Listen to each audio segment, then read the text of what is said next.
Okay. Welcome to 222 Dutch Lanes in Ephrata, Pennsylvania for the quarterfinal round of the Pureit Pro Shop Open. This is the largest of the four extremely successful events conducted by Jeff Smith, and this one features a first place prize of $3,500. I am Daryl Bauer, and I am being joined by Brandon Hinderer. There were 339 regular entries plus 39 Desperado entries in this tournament, with a cash ratio of 1 in 5, and there's a total purse of nearly $26,000. Brandon, you advanced from the 8 a.m. Sunday morning squad. You were eliminated earlier today by Matt O'Grady in the first round. Matt shot 446 to your 395. Can you explain a little bit about the format? Yeah, it was 5 games each squad, and then you made the top 10 from each squad. So it was based on squad scores, not overall. So it was good that you had a chance if you bowled all three squads, which is what I did. So you didn't have to worry about overall scores or shooting a high score to make it to the next round. All right, what did you average in the qualifying round that you advanced from? For the 5 games, I was plus 177. Yeah, it looked like the first squad took about a 236 average to qualify, and then the two after that were somewhere in the low 230s. Yeah, it was a little bit easier, I'd say. The first squad, higher scores. There seemed to be a lot more hook early on the outside, and as the squads got more oiled, it seems like it got a lot harder. Definitely got tighter down lane last night in the second squad, and then this morning, pretty much similar. It got really flat, just got a lot tougher. You had to keep your angles closed and make sure you get through the front and not open up and throw it to the right. Well, we're down to our top 8 bowlers. They'll be going. The winner's going to receive the $3,500 first place prize plus the commemorative bowling pin that Jeff gives out to each tournament. Our featured pair is going to be, we're going to be watching Matt O'Grady on lane 9 versus Richard Jerome Jr. on lane 10. Also in the finals, we have Keith Poppity. He'll be bowling on lane 7 against Connor LeClaire on lane 8. On lane 11, we have Alan Femley and bowling against Charlie Millard. And lanes 13 and 14, we have Rusty Thompson bowling against Andrew Saskruba. So that's our 4 matches. They'll be bowling a 2-game match. Total pins after the 2 games. The winners advance. I believe the losers will go home with $800 Yes, I believe so. from this round. So Yeah, it'll be it was definitely good. All the sponsors helped out. There was some different raffles. All of the different squads. There was a maximum of 120 bowlers for each squad, and I believe he maxed out on one of them, and we were close on all 3 of them. I mean, it was definitely a great turnout. A lot of multiple entries, and you could cash more than once, which is great. So you could make it in, still bowl and cash, and it was just a great event that Jeff runs. I mean, it turns out the people in the East Coast. I mean, it's a great event. Yeah, for a low entry fee, I believe it's $80, and going for a chance at $3,500, with Jeff adding $5,000 from the sponsors, which you had mentioned. So it's hard to beat. Great turnout. This is Jeff's 4th tournament that he's run solely by himself for the Pureit Pro Shop events. His first 3 events were held at Cedar Lanes, where he had 96 his first tournament. Then he maxed out at 216 the next 2 tournaments. And now this tournament with the 339 regular entries plus the 39 Desperado entries, total of 378 entries for this tournament. What a great turnout, and you can see by the response by the bowlers that they really enjoy bowling in Jeff's events. Jeff also co-chaired the Pennsylvania State Masters Tournament at ABC West Lanes as well, and that was a tremendous turnout in that one. I think you had participated in that one also, Brandon. Yes, absolutely. I made the finals in that as well. All of these events have tougher oil patterns and makes you make your shots, and make your spares is the key. Yeah, we were bowling on there, or the bowlers are bowling on the Kegel Code 2542, which is a transfer roller version of the Autobahn pattern. Where did you find that you played the lanes for this tournament? Well, there was definitely multiple angles. Some of the straight players you could play up 10, but you couldn't really get it outside of 10 down lane. A lot of the friction was around that spot. The late squad yesterday was a lot tighter everywhere, but you had to keep your angles closed and play more up the lane rather than around it, trying to hook the whole lane. As we were watching Matt O'Grady on lane 9, his first attempt of the match. And Matt strikes, which we've seen that many times. Unfortunately for you, I guess you saw that too much today as you were Yeah, knocked out. I bowl with him a lot of tournaments, and he definitely can strike a lot. And so can Mr. Jerome here. Rich is from Baltimore area. Has 32 300 games and 28 800 series. And also the big one, he does have a sanction 900 at Perry Hall Lanes. So he can strike as well. I'm not sure. I think I lost track of how many 900s there are now, but I think it's at least in the upper teens. I don't know if you know, Brandon, how many there are. Yeah, I'm not sure sanction, but yeah, there are quite a few. I remember Ali Brandt's record stood for about 50 years, his 886 series he shot up at Lockport, New York. And I want to say that may have been in 1939. Yeah, actually there was a 900 rolled actually last week in Ohio. As Richard now doubles.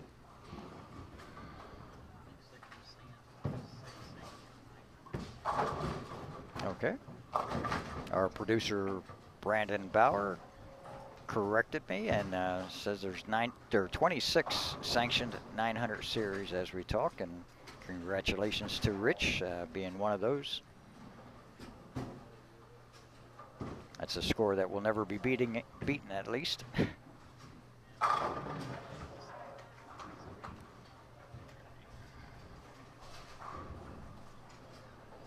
So you can see on the live stream here that O'Grady's playing pretty straight to the front. Now these lanes do have a pair run through them already, a match, so a little bit of breakdown is taking place, but they're still playing pretty straight. All right, so we had basically two squads that have bowled on this pattern now. After this cut, and we're down to the semifinals, they'll be bowling on the fresh pattern.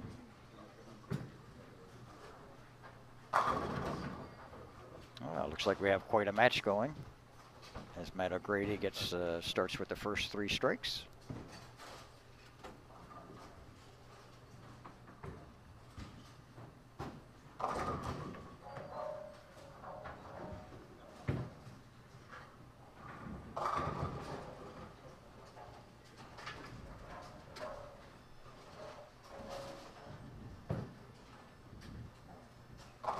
Now, you mentioned that you've bowled against Matt several times. Have you had any success in any head-to-head competitions with Matt? No, actually I bowled him twice in match play and lost both times. Just one of those things where he has that type of roll where it just strikes a lot and goes through the pins at the right angle. He seems to match up on any pattern, not just special ones or just everything.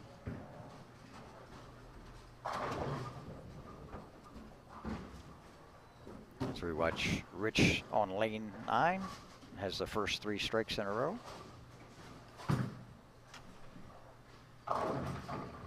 And this time he leaves a 2-8.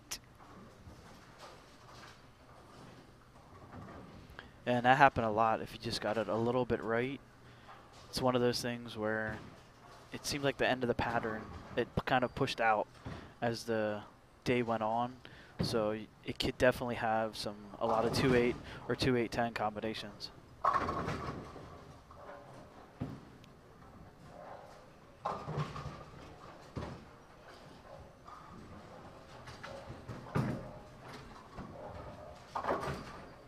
And looks And like he covered that easily, which was not hard because sometimes it hooked in the middle later in the block. So.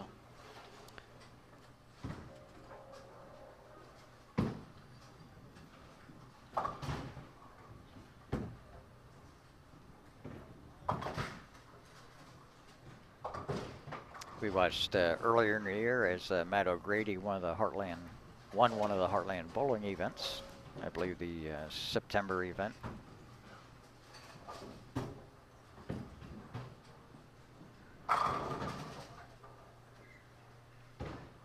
It's a pretty pure shot by Matt there as he strings 4 in a row to start the match.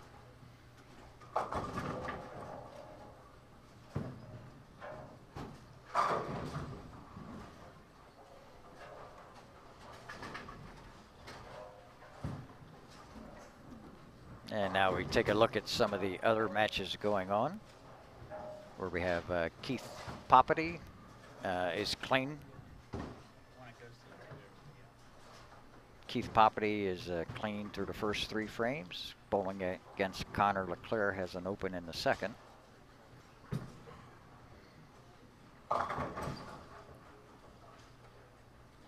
And Alan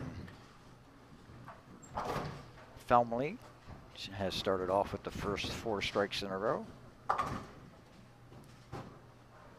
against Charlie Millard. Charlie has an open in the first, and he's been clean since. And Rusty Thompson is clean through 4, and he's bowling against Andrew Sascriba, who has 2 opens so far. As we watch Matt O'Grady trying to convert to 3, 6, 9, 10 on the left lane.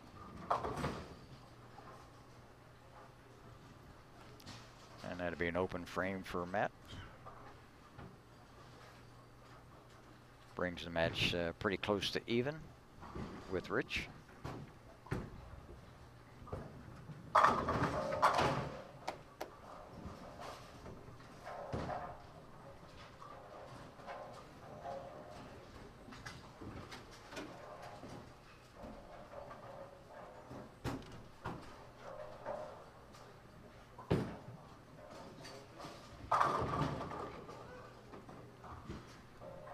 And as we watch Rich get a strike in the 5th frame, and he'll be up 4 pins in the match. Have you bowled against Rich Jerome Jr. at all? Not head-to-head. I've bowled a lot with him during tournaments and crossing with him, but not against him.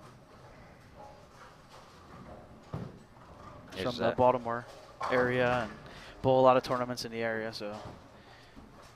Is Perry Hall his home house that he bowls out of? I believe so. Where he shot the 900 series. And Rich Jerome Jr. now goes up 14 pins on Matt O'Grady in game 1. Again, it's a 2-game match. Total pins after the 2 games. The winner advances on to the semifinals.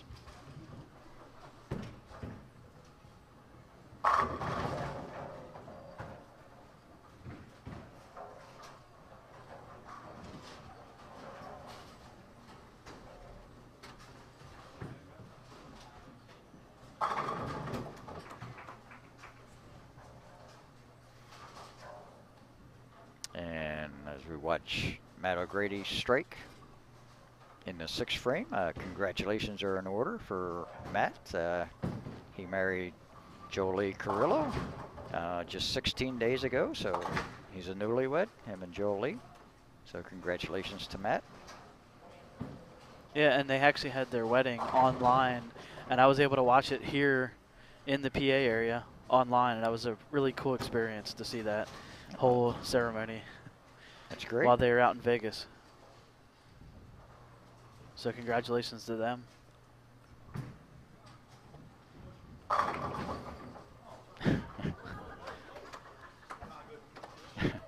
Gets a little lucky strike there. Gets the hold. And climbs back in the match. Now just down 4 pins. Yeah, we had Joel Lee was on the last Pure Pro Shop broadcast. She was defeated in that tournament in the round of 8 by Joe Ciccone, the eventual champion in that event. So Joel Lee, quite a bowler in her own right.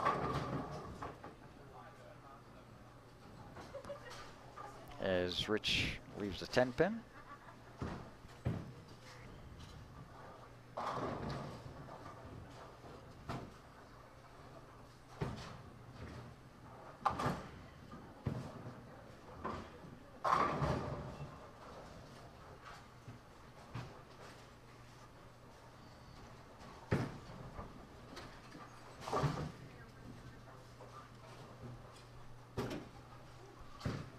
And Rich converts.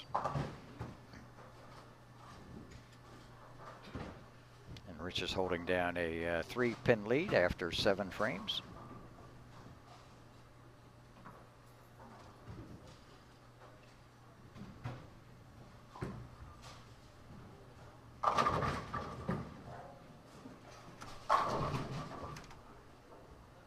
Yeah, and the other thing is about a 2-game match is sometimes, you know, you can just keep fishing around and try to get close to the pocket, make your spares, and just find line up and get that string going.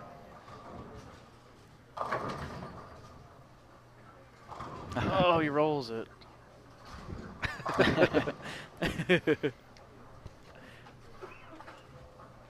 Gets the lucky break on that one. As Rich puts his shirt over his head. And I think Matt gave him a pat on top of the head. It's a chance for Matt O'Grady to take the lead in the match.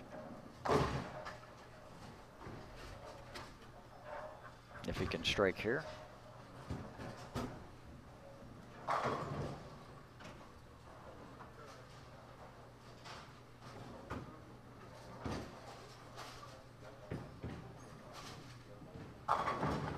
Oh my, wow. That was such a bad break.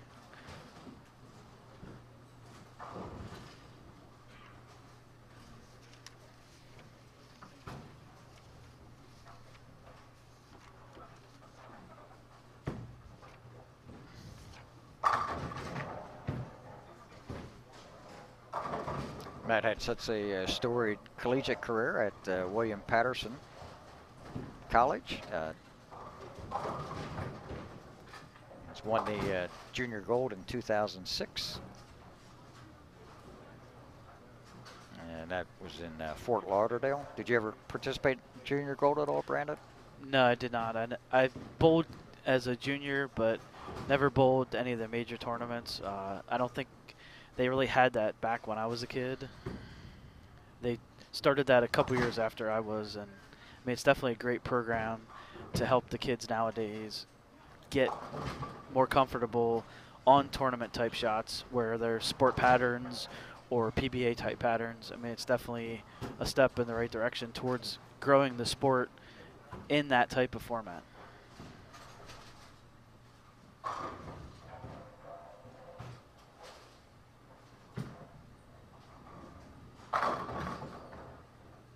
And Matt O'Grady comes back. Good shot that time.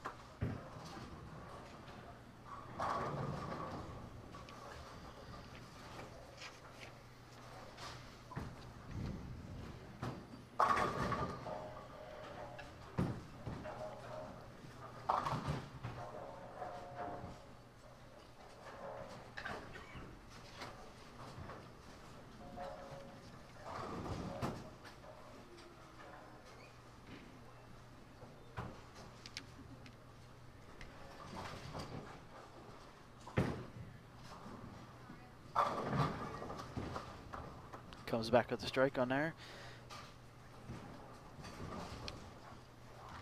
Take a 10-pin lead about with that strike.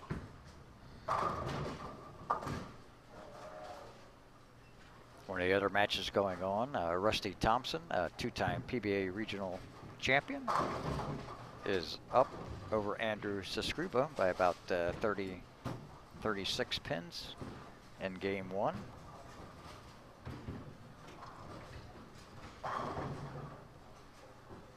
Alan Femley is up almost 60 pins over Charlie Millard. And on the pair to the left of our feature pair, we're watching Keith Papati is up 19 pins over Connor Leclerc. Connor Leclerc, the son of Brian Leclerc. Brian, PBA Eastern Regional Player of the Year 2 times, as well as finished second on the PBA Tour twice. And Connor and Brian won the PBA doubles tournament not too long ago. Had you bowled in that one at all, Brandon? No, I have not. I didn't go up to that event. I think that was up at Mike Triniski's Bowling Center in Fulton, New York.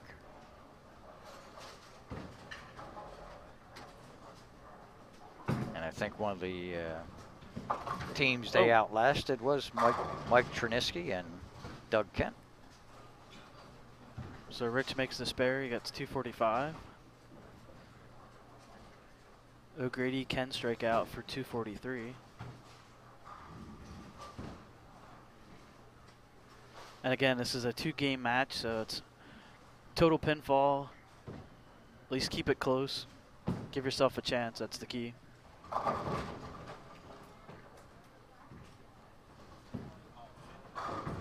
As we were watching Matt O'Grady on the right lane finish out his 10th frame. Strike here and he can climb within 12 pins.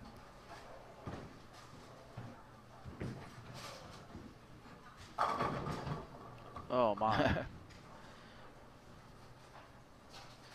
Well, at least he got one of them out. It could have been an awful break. As it turns out, not too bad. How was the pin carry this week for you, Brandon? Most of the time there was a lot of messengers. Sometimes there was a lot of pins that flew out from behind with shooting spares, but for the most part there was a lot of pins that flew around on the deck. It's a pretty active pin system. Makes a spare.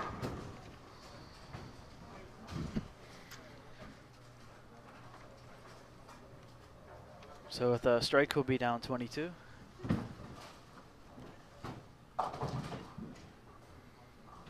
And a reminder, we're at 222 Dutch Lanes in Ephrata, Pennsylvania for the round of 8 in the Pure Pro Shop Open. We mourn the loss of Glenn Montgomery, who passed away earlier this week. Glenn was the proprietor here along with his wife Darlene for about 30 years.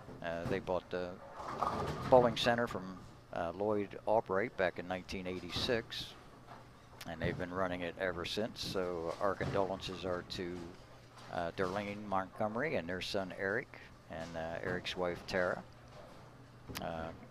Glenn was a fine gentleman, a good promoter of the of bowling, not only for this area but also the state of Pennsylvania, and he'll be sorely missed. Yes, absolutely.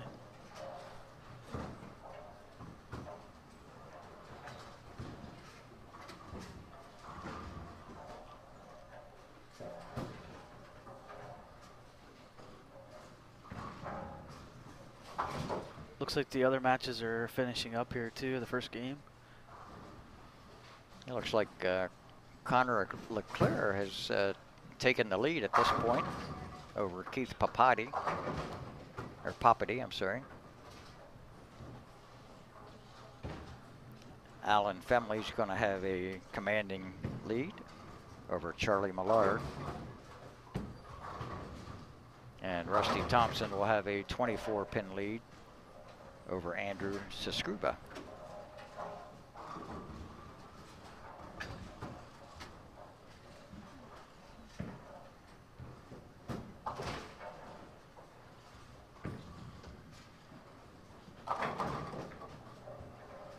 And there was the action I was talking about. You get that sidewall kick and get the 4 out.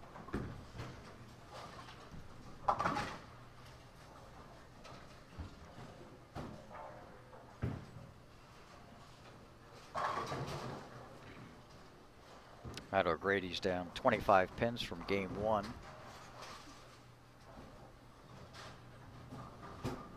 Looking to start off game 2 with a double.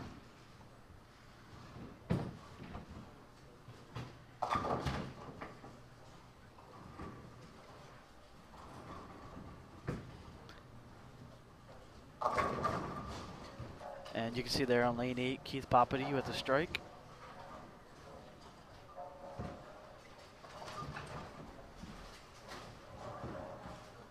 And he has regained the lead with that strike.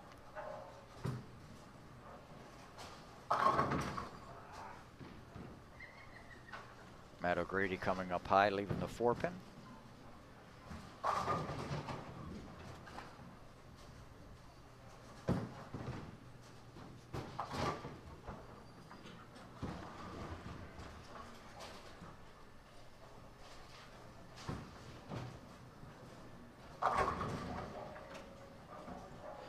Poppity strikes again to take the lead. He can have The a strike. 17-pin advantage over Connor LeClaire if he strikes his fill ball in the 10th.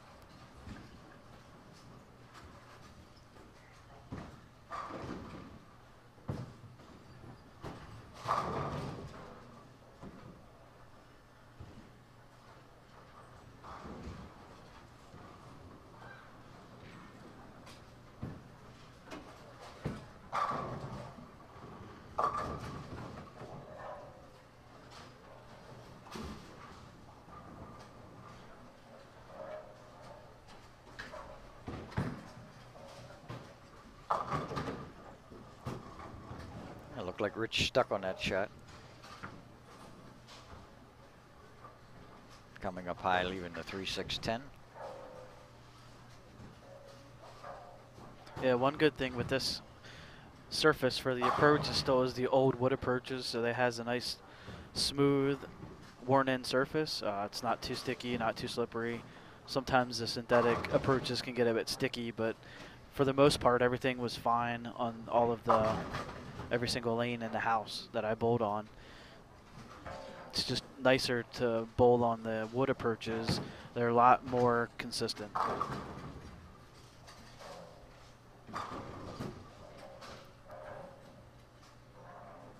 So we have wood approaches with the synthetic surface on the lane itself.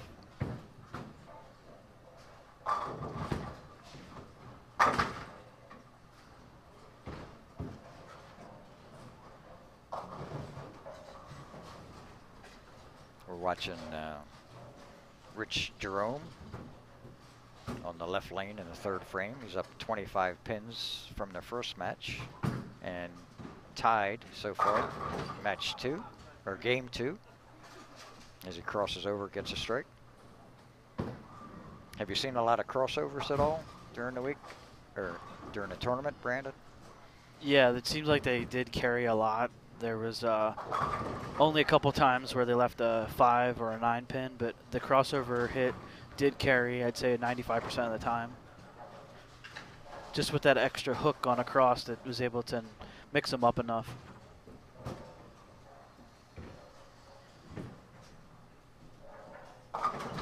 Matt goes high again on that lane. Well, we saw him chop to 3-6-9-10 in game 1. See if he'll make an adjustment on this shot. As Charlie Millard has struck in the 3rd frame of game 2 on lane 11.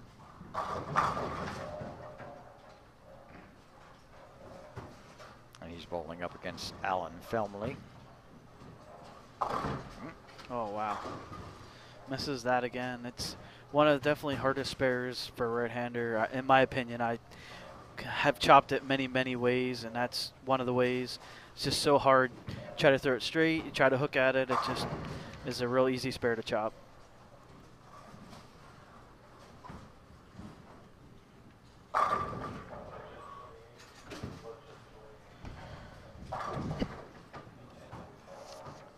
So let's see if Matt can rebound now and find something here on this left lane.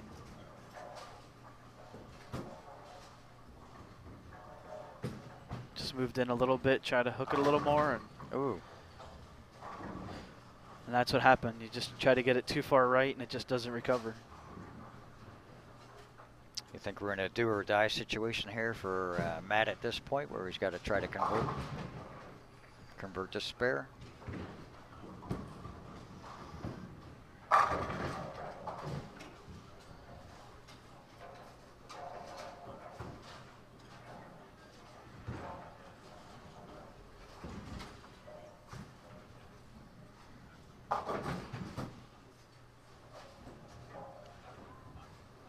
He picks up the 248, leaves the 10.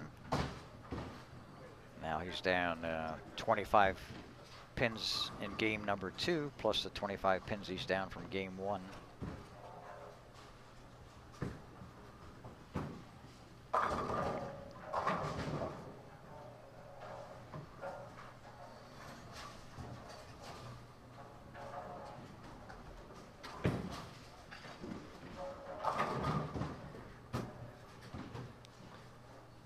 And I saw a lot of them too, where you just get a little bit light and 7 pin doesn't go out. I actually had 5 7 pins in the second squad yesterday. Just ball motion, you get there and it just hits the pocket and it just doesn't get that 7 out, even though you're hooking at it.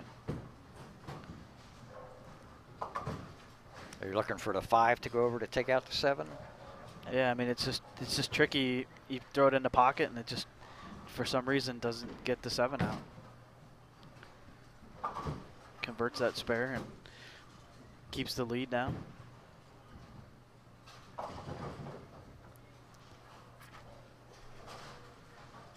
As we can see some of the other matches going on, Connor LeClaire is down about 10 pins in game 2.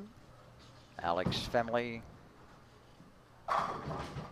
or Alan Family is up just a couple pins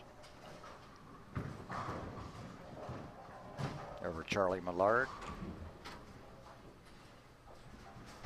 And it looks like Andrew Sescriba is doing well this game, trying to cut into that 20-some pin deficit over Rusty Thompson.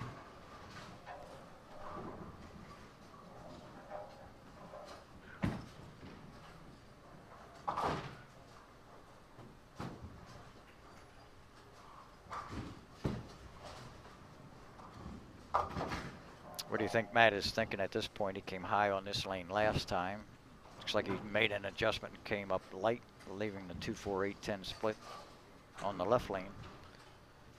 I think he'll still try to keep it soft and hook it a little, but just goes high on again.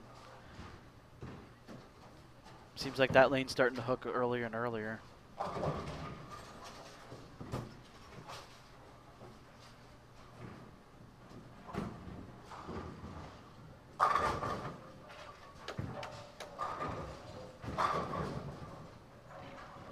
Well, there's this 3-6 combination that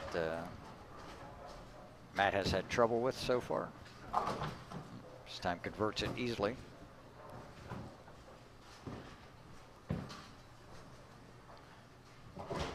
Yeah, like you said, now here on the left lane, he went light again last time after going high in another lane, so sure he needs to make this adjustment, do it a little slower maybe, keep that same line. Just something that you need to make a commitment and do your shot. I mean, that's the problem. Sometimes you're overthinking or just don't make a commitment and you make that bad shot.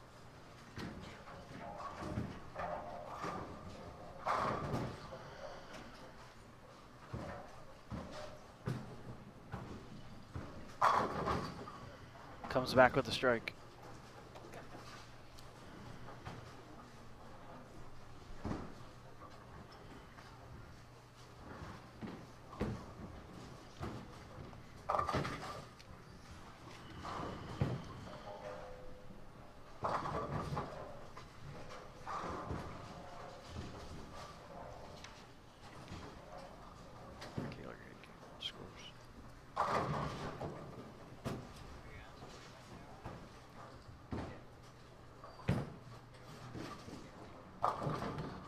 Wow, Rich Jerome goes light again on that lane. Gets the 10 out though and gets a good break. So it seems like they're playing two different lines, and seems like the straighter line just doesn't seem to have that hook on that lane for Rich. And Matt's getting the overreaction, trying to hook it a little bit. So they definitely got tricky as you go along. So it seemed like it was game 4, 3. So, and this is how many games I have on this pair. Oh, misses that spare. You know, it gets kind of tricky where the transition catches up.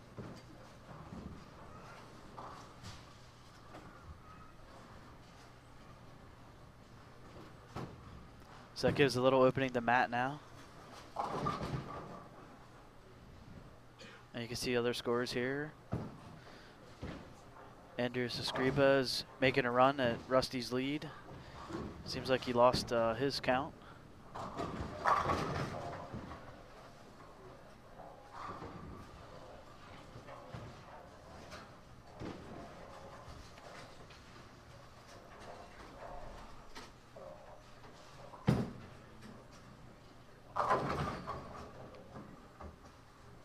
Rich comes back with a strike.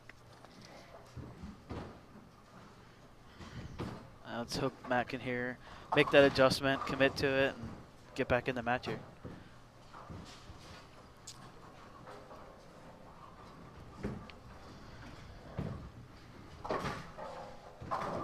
Matt O'Grady can strike here to come within a couple pins of Rich Jerome Jr. in game 2, down 25 pins from game 1.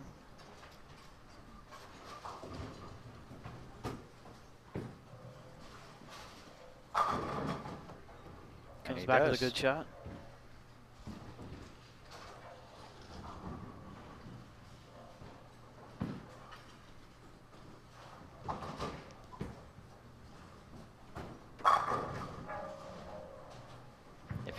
Matt O'Grady strikes here, he can be down just a little less than 20 pins in the match, with Rich Jerome giving him that open in the 6th frame, missing the 2-pin.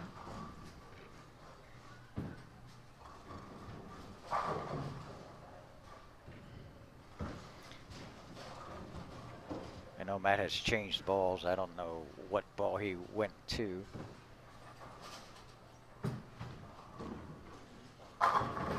Oh, good shot again. Seems to be working for him.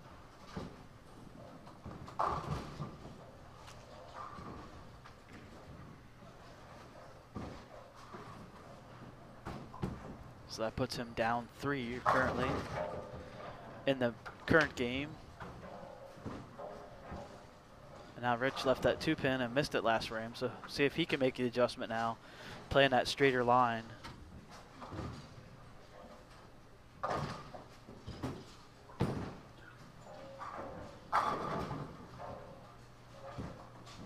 Gets the strike, so he'll go back up 3 pins this game. Total of a 28-pin lead over Matt O'Grady.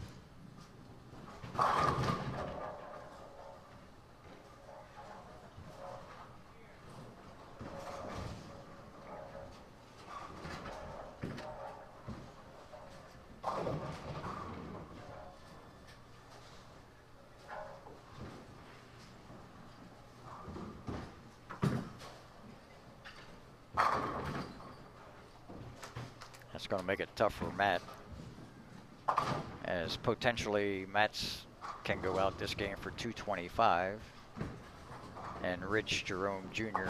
is going at a 220-some pace for this game, plus a 25-pin lead from game 1.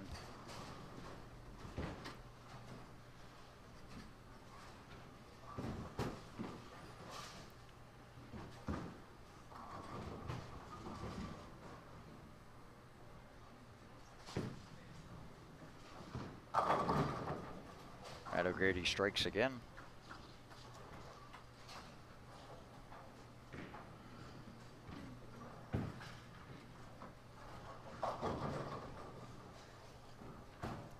As we see, Andrew Sescriba is taking a commanding lead this game against Rusty Thompson. He was down 24 pins from game 1.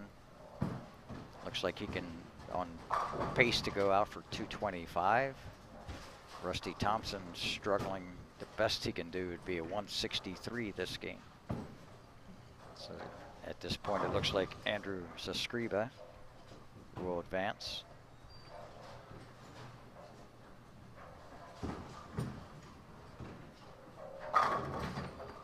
Another strike by Matt.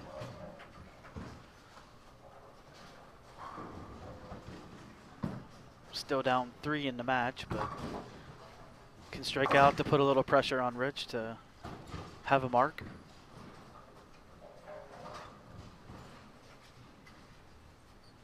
We got Keith Poppity leading still, but Connor on a double.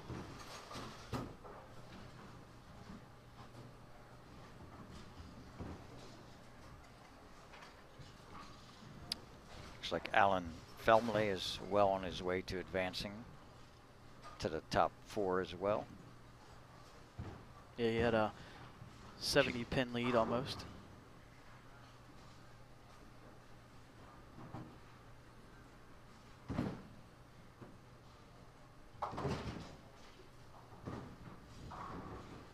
You'll see on lane 8 here, Connor coming up.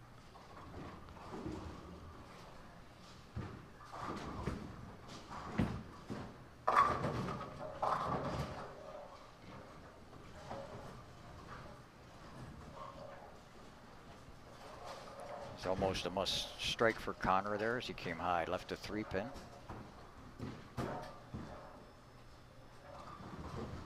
Matt O'Grady needs this to get into the 220s.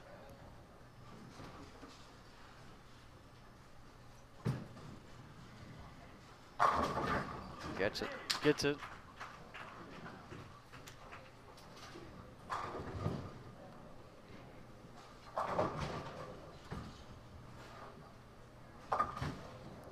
So he can max out at 225, and as you mentioned, he will force Rich Jerome to mark in the 10th.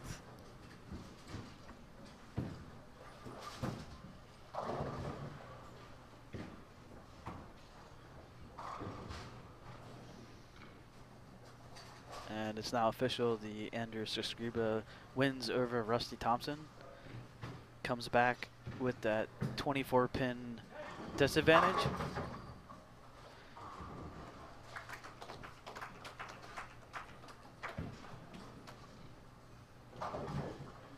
As Matt O'Grady finishes with 224.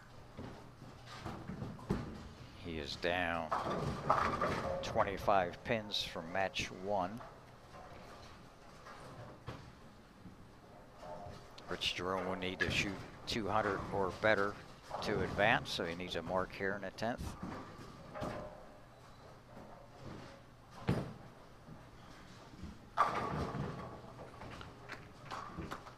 And no stranger to strikes. Rich closes out the match with a strike there. There you got the 5-pin going out, taking out the 7. Yeah, after leaving that 2-pin and missing it, he made the adjustment and was able to strike twice on that lane.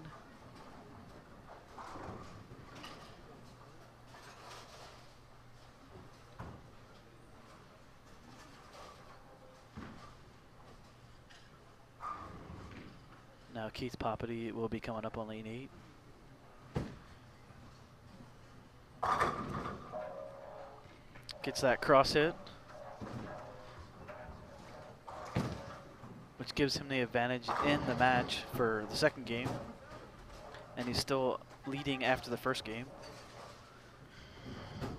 So if he's able to double, that will pretty much shut out Connor Leclerc.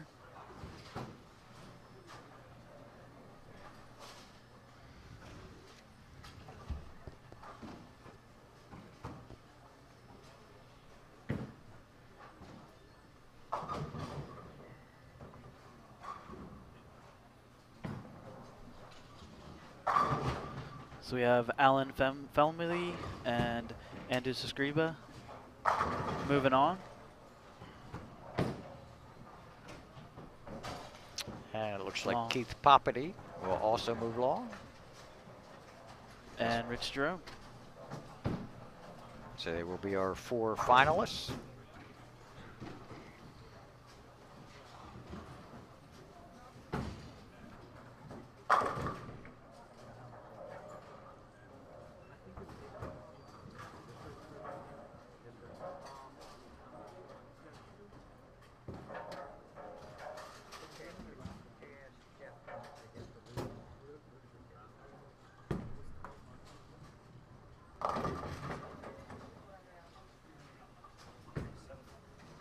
Oh, 700.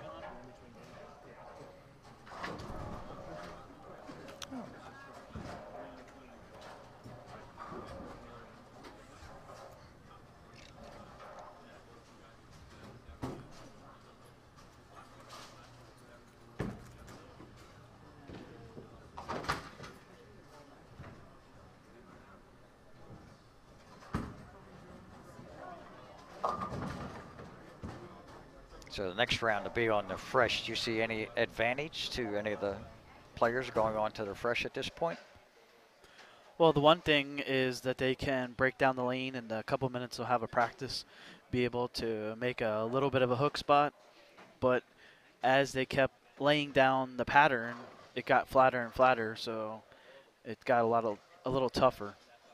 So it seems like an advantage would be they'd be able to play a little further right and maybe not give the pocket away, so they could just keep it squarer, more straighter line, so that they can, not have to open up their angles and hook the ball left to right.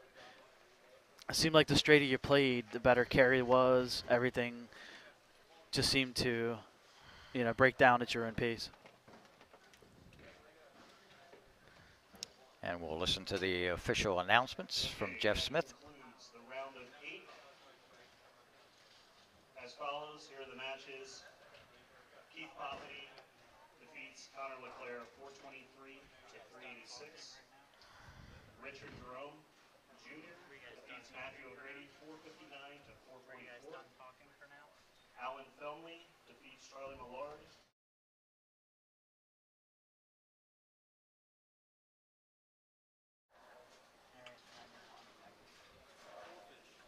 Okay, welcome back. We are live streaming from 222 Dutch Lanes in Ephrata, Pennsylvania. We are down to the final 4 of the Pureit Pro Shop event, with the winner going to be going home with $3,500. And once again, beside me is Brandon Hinderer. We have 4 pretty good competitors left in the semifinal round. Looks like they're taking their practice shots now. You thought there might be an advantage to try to break down the oil during the practice? Yeah, definitely. I think going to the fresh after bowling on the burned pair of lanes will definitely be an advantage for some. I know it seemed like some people had a better look on the fresh. People who could play a lot straighter through the front part of the lane and not have so much actual hook down lane. Seems like I said, as they kept oiling and the squads kept going on, it definitely got flatter and a lot harder. It didn't seem like there was as much friction out to the right part of the lane. We have 2 matches going on. We have Keith Papati from Wilmington, Delaware, going against Rich Jerome Jr. on 1 and 2. And Andrew Sescriba from Clifton, New Jersey, will be going against Alan Felmley from Seneca, Pennsylvania. Andrew's from Clifton, New Jersey, a hometown of the Pisano family, and would also like to mourn the loss of Chuck Pisano, one of the founding members of the PBA, historian, bowling writer, helped start the PBA regional program, also PBA regional director. I'm not sure if you were involved when Chuck was still tournament or regional director before Russ Mills took over as regional manager. No, but I definitely know of him. He was definitely a great person who loved bowling, and definitely one of those people who you want to have around in the sport. And it's definitely a great loss to the bowling community and also the PBA and the members. Absolutely. Chuck upheld the values of the PBA during his tenure, Although he was very soft-spoken, very kind, he was the type that would do anything for you. I did a videotape about 20 years ago, and Chuck was kind enough to view it and gave me a very nice review on that bowling tape as an instructional tape. So our condolences go out to the Pisano family, sons Chuck Jr., Craig, Kurt, and Clay, and their grandchildren, Mandy and Jared. That's a tough loss this week for the bowling community with Chuck Pisano passing away, as well as Glenn Montgomery, proprietor here at 222 Dutch Lanes. Yes, definitely.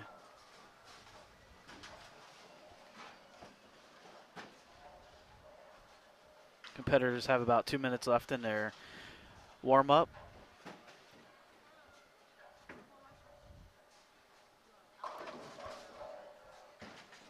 Again, Keith Poppity versus Rich Jerome. And Alan Felmley will be going against Andrew Sascriva.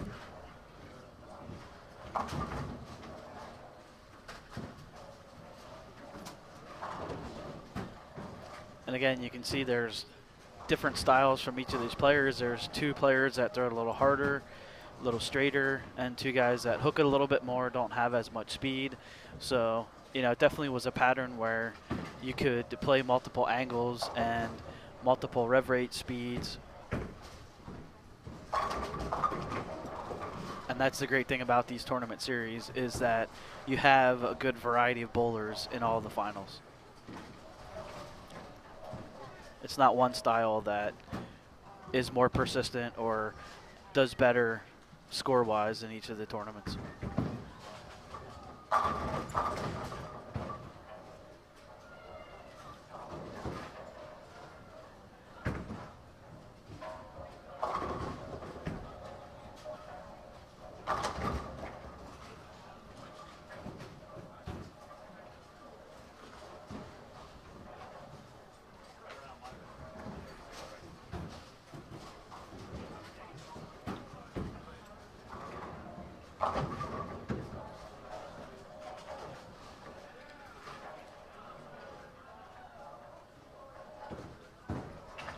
Quite a few bowlers participated from all over the northeast part of the country. Several from North Carolina I had seen. Yeah, and there was actually one from Georgia, Florida area. So, you know, it's definitely, when you have an $80 entry fee for a $3,500 top prize, it brings the bowlers out. Definitely is a great, great tournament experience that Jeff puts on every tournament. You know, he gets the bowlers out, fills the squads, and at a lower price.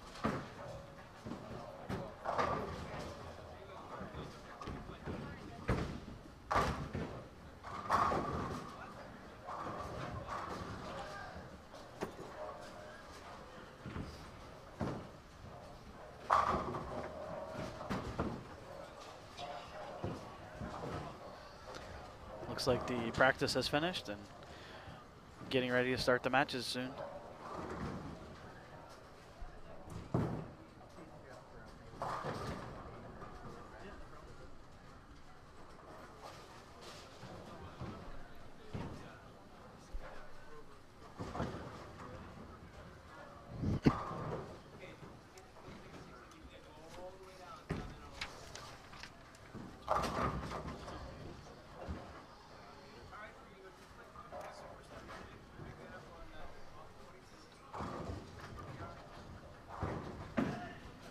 I'm now being joined by Jeff Smith, the tournament director and founder of the Pure Pro Shop events.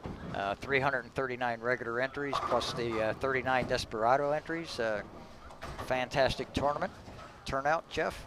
We were just remarking, Brandon and myself, how far some of the bowlers had traveled, as far as way as Florida, Georgia, North Carolina, all the way up to the East Coast.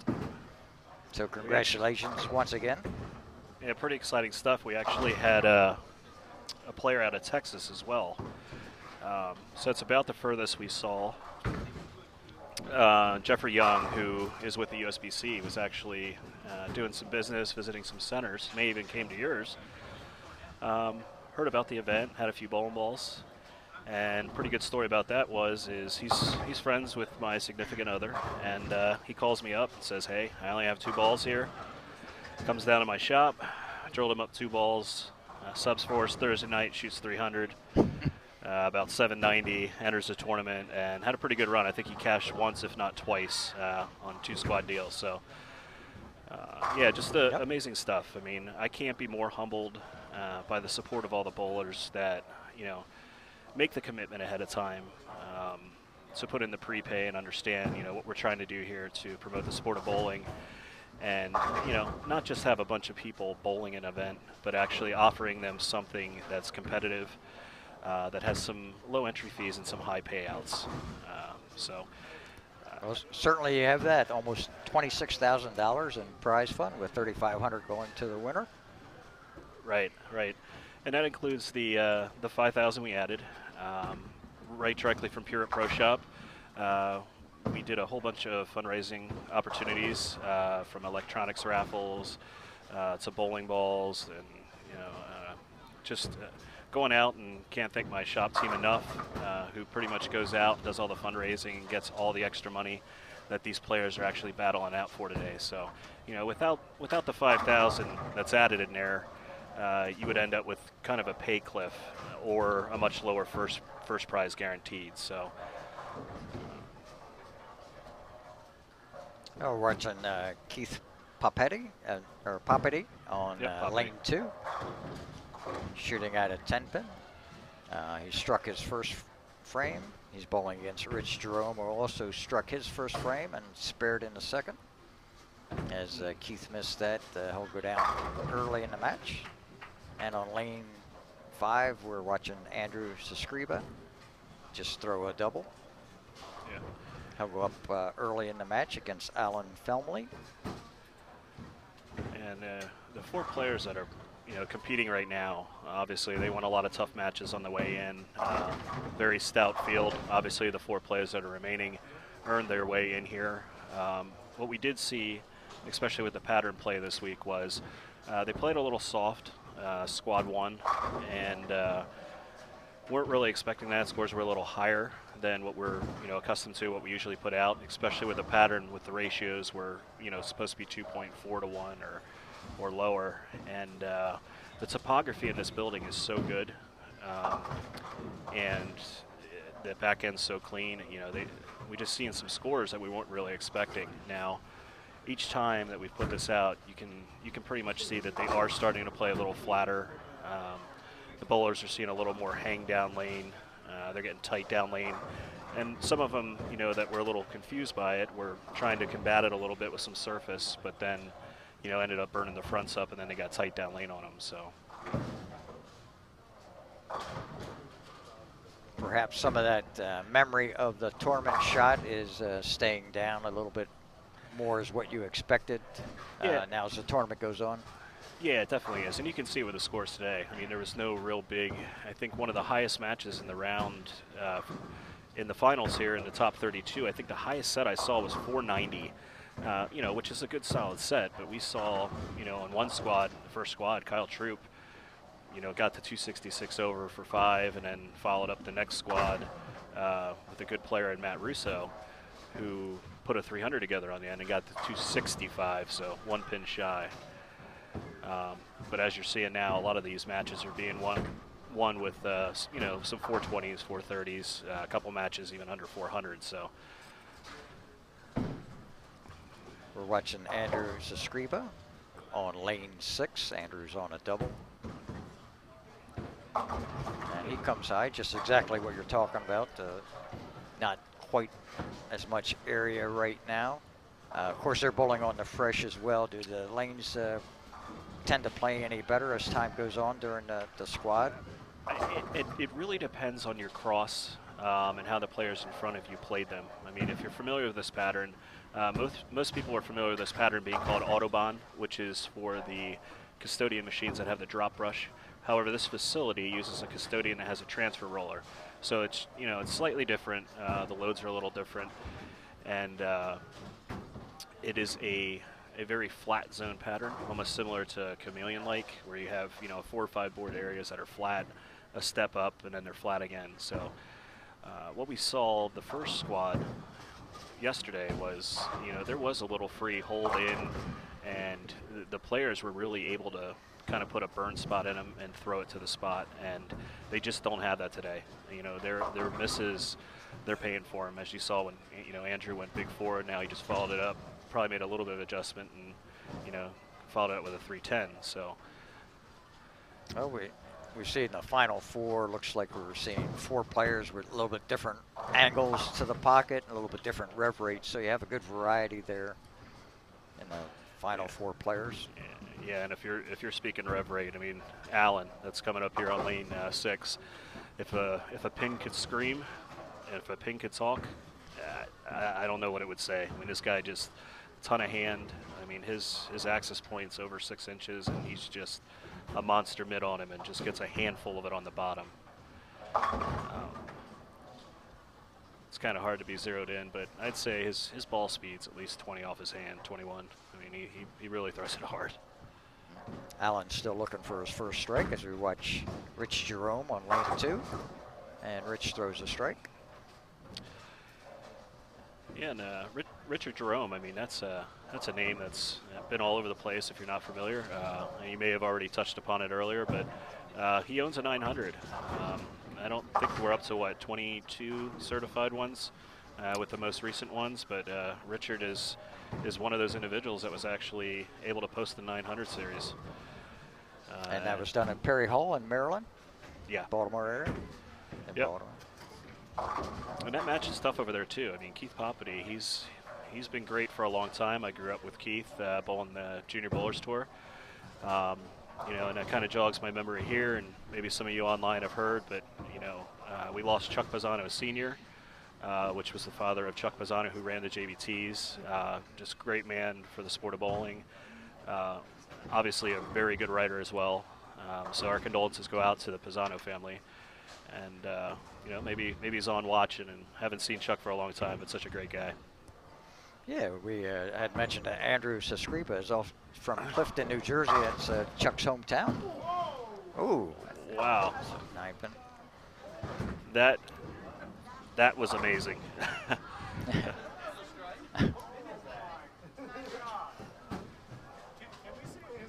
Yeah. And you're hearing the whole crowd go crazy.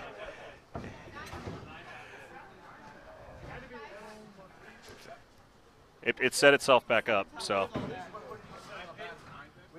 it sets up as a 9-pin. Unbelievable. Allen, trying to go after his first strike of the game here, and just completely annihilated the rack. The pin flipped over and stood straight back up in a 9-pin. I mean, that's so unfortunate. And as you mentioned with Chuck Pisano, the bowling community also lost another good friend and proprietor here at 222 Dutch Lanes in Glenn Montgomery. We commented earlier how well Glenn was liked, very kind person, and he'll be surely missed as well. Absolutely, and you can see that in the way he raised his children as well. I mean, obviously, Eric's here. He's been pivotal. Eric Montgomery was his son. Has been pivotal. Eric is kind of the jack of all trades around here, between keeping the lanes running. You'll see him in the pro shop. You'll see him, down back under a machine, running the front counter, snack bar, whatever he has to do to keep this place running. And effort, just keeps working. I mean, we had the chance of some pretty significant snow day one, which was we were a little concerned about. And Eric was here at 5 o'clock in the morning, had it plowed out. The junior leagues bowled. Tournament went out without a hitch, and I can't thank him enough. It's been just a really good union here between myself and Eric. As you guys have done some of the broadcasts before, my home center is Cedar Lanes, and we got to the point with the tournament series where we just outgrew 24 lanes, and I spoke to the center owner there, Darren, and he agreed that we needed to get to a bigger facility, and this opportunity came across, and now we're enjoying a 40-lane center and can open up the entries. Exactly, your third and second and third tournaments that you ran had 216 entries, and they maxed out at that. And with the larger facility, you're able to go up to 339 during the regular 3 squads. Yeah, we could have got it to our max field size here would have been 360. We were sold out a few times, and you know, we have a refund period, which is about 7-8 days, and the weather scared a few players off early that they saw coming, and you know, a couple withdrawals. But you know, obviously with 330 bowlers in one bowling center, and you know, you struggle to get that at majors anymore. Right.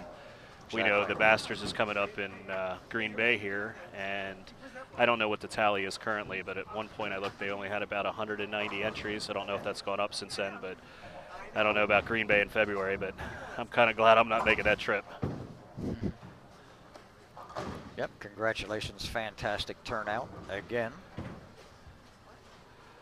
Yes, very, very pleased. And, you know, I can't thank you guys enough. For all you viewers out there that are watching, this is, you know, something special that, you know, Brandon doesn't get on camera here too much, I don't think, but he's kind of the brains behind us over here. And this setup he has for live stream is amazing, and it's a huge undertaking, and these guys do it better than anything I've seen. And Alan just got you hear the crowd clapping a little bit for Alan after he had that unfortunate 9-pin stand back up. So as I was saying, you know, hats off to Brandon and, you know, the Heartland Bowling crew here that, you know, brings us this live stream. It's exciting stuff for us, and everybody at home does like it. You know, my phone's kind of been going off. What's the link? What's the link? And, you know, hopefully the hits and, you know, keep going, and, you know, we grow this bigger and better each time.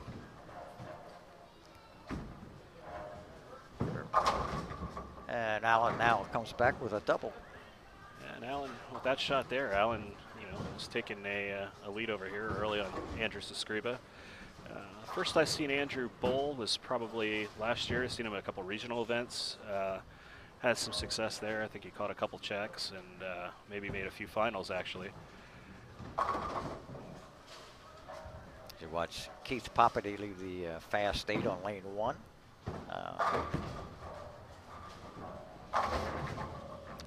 Okay. Gets the head pin to come off the wall to get the 10 pin out. And as you can see, you know, we moved over to the fresh condition, and even with the 6 minutes, 7 minutes of practice that they had here to kind of get reacquainted with playing the lanes a little differently, maybe tighten the angles down a little bit. The scores are reflecting that. I mean, nobody's really putting on any big numbers here early, and matches for the most part are pretty close.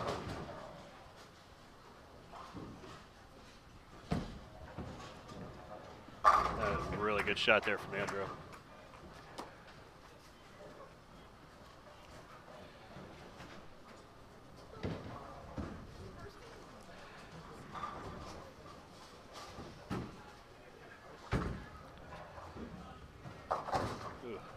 And Alan Felmley can strike here to take a 23-pin lead. This is game 1 of 2-game match. Total pins determines who goes on. You see that? He thought that was pretty good off his hand, and he, you know, 2-pinned off that, and the ball just wiggled a little bit down lane. A little confusing on the fresh. That's what the flatness will do to it. They don't have that forgiveness they had earlier. Ugh, unfortunate there. Jerome made a really good shot at the washout and wrapped the head pin right around the 10. Now, while we're at it, Daryl, while we're online here, I want to thank a couple other of my great sponsors. First and foremost, obviously, 222 Dutch Lanes, as I said, with Eric, for hosting us. Couldn't have done it without them. I want to thank John Jameson, who was here from, you may know him from owning Innovative Bowling Supply, and now is also owner of Vice. So John set up a table. He was here all day yesterday, actually popped in again today, and was going over some of the products that, you know, Vice and Innovative offer, and a little bit of giveaways, and, you know, we had some shirts given away, he had some bags, a lot of good literature. We also had Sean from Rolltech. Unfortunately, we weren't able to get the Rolltech scoring system to go live on the Cubica platform here. It's still in the testing. We were hoping it was going to be ready for the event, but Really cool, online service. You're probably familiar with them. I'm sure he probably hit you up if you found out that you own a bowling center. So obviously Brunswick. Brunswick, I've been with them now for almost 4 years, and always good for donating some product to make sure we can have some successful raffles, which help with raising the money. Real Bowlers Tape. I want to thank John Diella down there. He's probably in a much warmer climate down there in Florida right now, but seen a lot of silver tape flying around this week, so things are looking good up this way. And Axis Sportswear, a new venture that I got into with J.R. Raymond, basically as an Eastern regional sales rep for them, which they offer some of the nicest sub-dyed jerseys I've seen. We actually had a couple of products on hand here to show. We had the jersey that was actually designed for Joe Chacon, who was the winner of our last event, on display just to show what Axis is all about, whether it be sleeves or towels or shirts or anything else you may need. Really good shot there from Keith.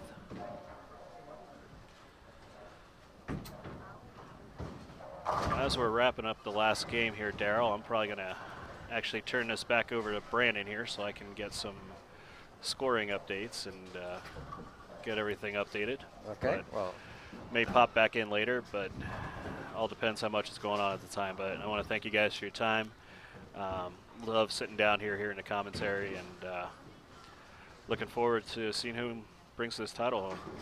well, thank you for sharing the time, and we'll let you get back to your tournament directing duties. Thank you.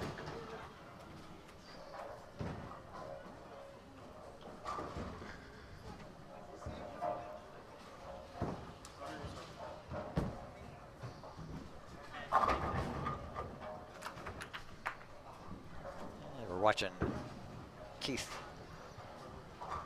Poppity finishing out his game. Can go out for 201. He's in. That could be a. Okay. Okay.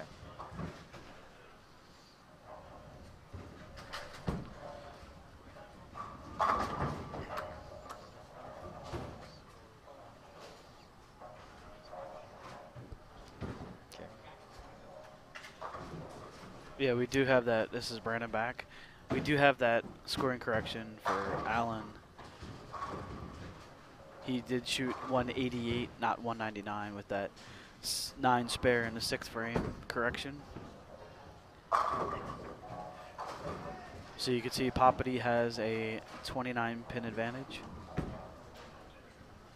And Andrew Sascriva will have an 11 pin advantage over Allen Family as we go to game 2.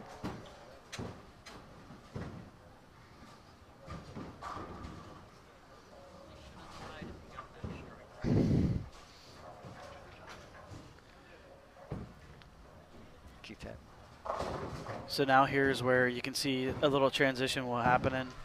Seemed like between games 1 and 2 really started to break down. Game 3 is when it really got a lot transition. So you can see the bowlers moving on the lanes a little and trying to get that better angle to the pocket. Yep, you're right.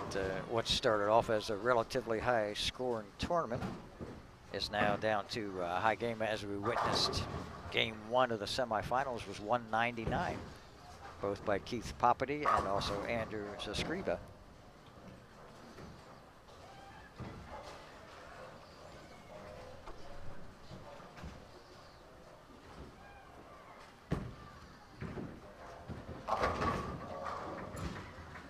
And Sascriva opens up game 2 with a strike.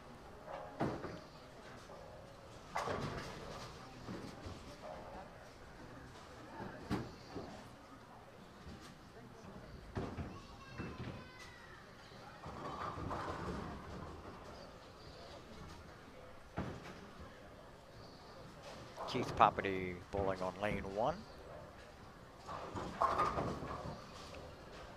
seeing quite a few 9-pins here. I think that's the second for Keith. And we've saw 2 from Allen as well. Yeah, like I said, that transition, the ball just burns up that spot down lane a little bit and just grabs a little too much going through the pocket. And I saw a lot of 9 pins, 4 pins in the whole tournament, and just you got to make those little adjustments and keep up with the transition.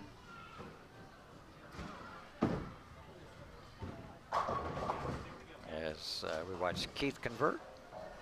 And now Andrew converts his 4-pin.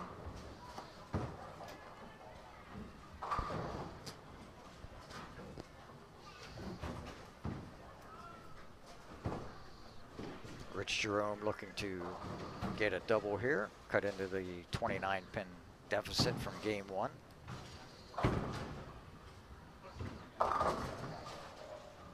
Not meant to be. Looks like he switched balls on that shot too. Yes. That looked like a virtual gravity, perhaps? I think it's an IQ Tour Fusion. IQ, okay. Something with the hybrid cover. Just try to get through the front a little better than the solid he was using. Oh. Chops off the 6-pin. Alan Felmley up on lane 6. And he misses the 2-4-5-8, leaving the 4-pin.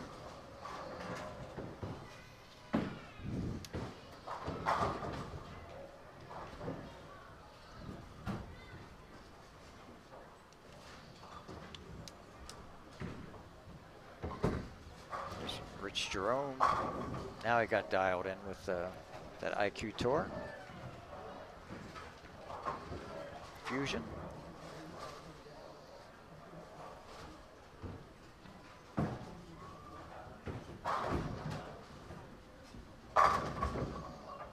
Allen comes back with the strike after that open.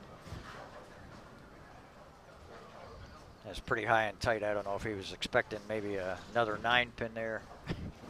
Yeah, he's playing a lot straighter line through the front.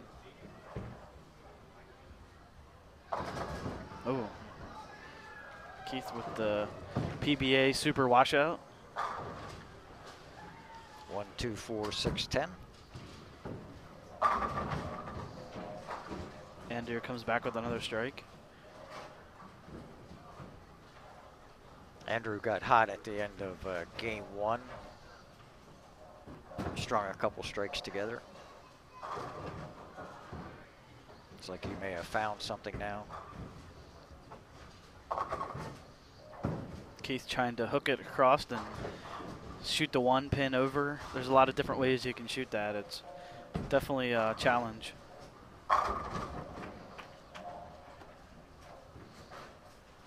Seems like Andrew's got lined up now. Getting that transition out of the way and keeping up with it.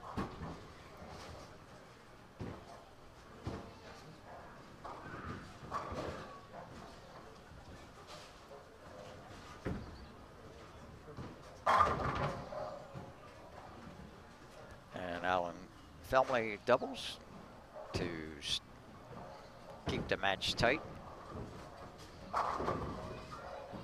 And Keith with the cross hit again.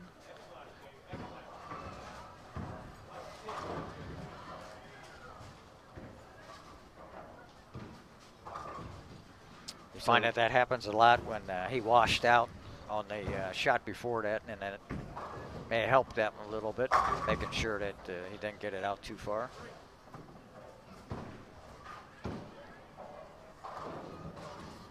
Now Rich can strike to get back in this game.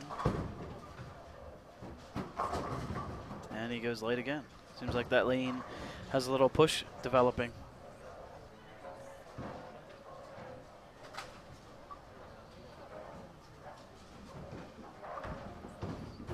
Oh. Allen with the open.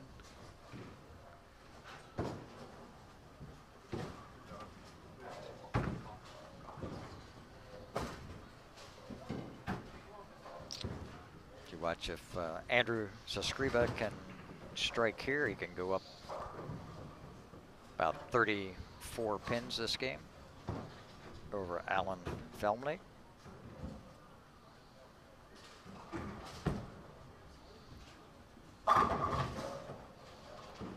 Pretty good shot. Absolutely. He seems like got a good line by himself there. Yep, I would agree. And Rich goes a little high, just leaving the 6. Seems like that pair is getting a little over-under.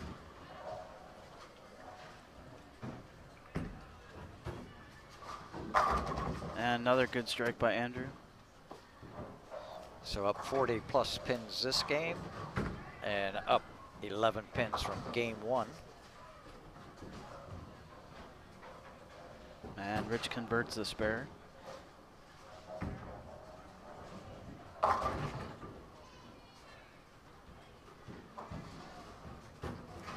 After striking twice on that lane previously, he seems to have pulled it inside a little bit.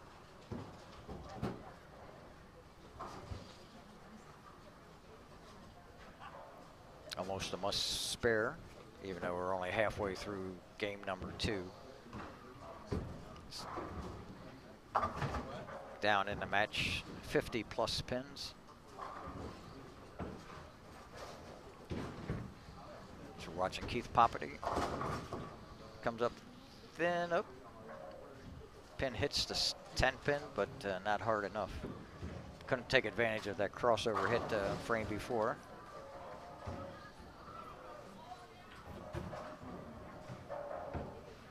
With the spare, he'll still have the lead though.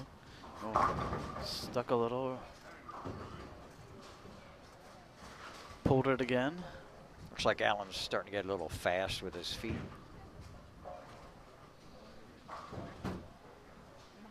Getting a little quick to the line.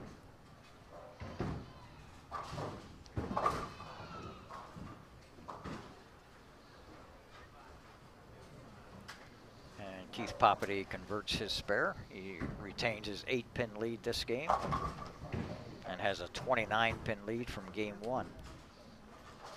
And Alan completes the spare as well.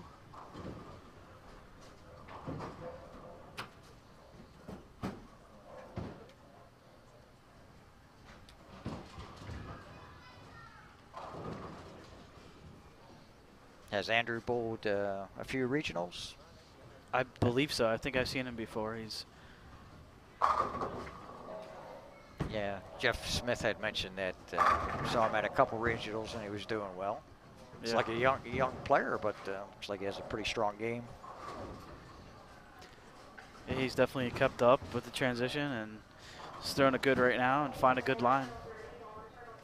Using that little bit of breakdown from Alan's straighter line to get that break point. Now Rich looks like he went back to the solid ball and that lane comes up late again. And Andrew strikes again. Looks like he has this match well in hand. Potentially going out for 280 and roughly a 250 pace with the lead from game 1 over Alan Felmley. The most Alan can get this game would be 212. So match well in hand for Andrew Zascriba.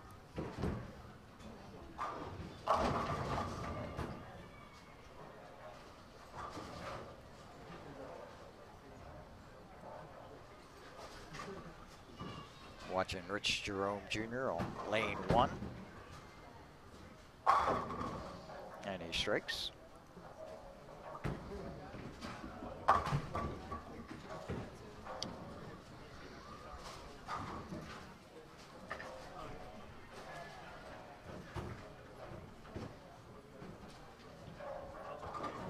Keith Poppity can strike here to go up 29 pins.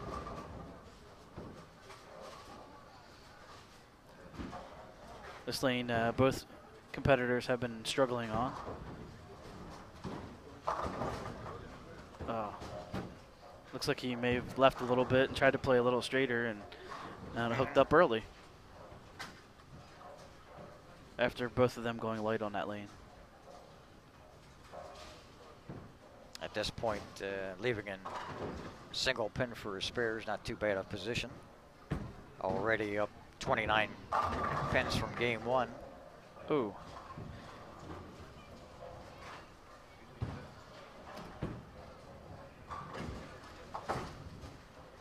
Saw an earlier hit like that by Matt O'Grady where he almost left the pocket 7-10.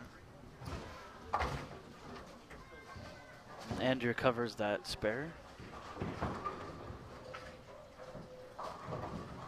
That pretty much seals that matchup. He'll be moving on to face the finals. Gets the messenger across the deck.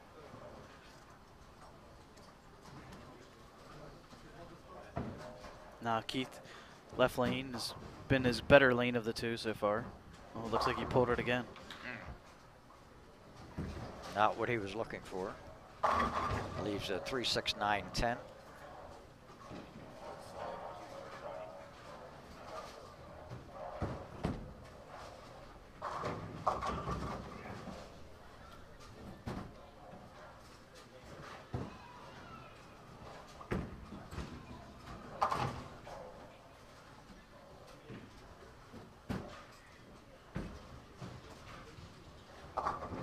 Oh, he makes that easily with That's the a cover crucial- on the 3-6-9-10. Crucial spare for Keith.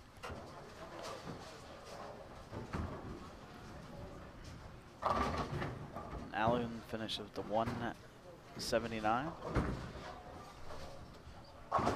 to Andrews 248 that game.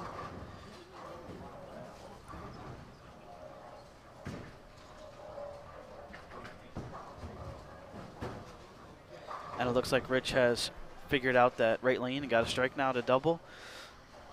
So if he strikes here, he can pull within 7 on this game and still be down about 18 total. Gets the mixer.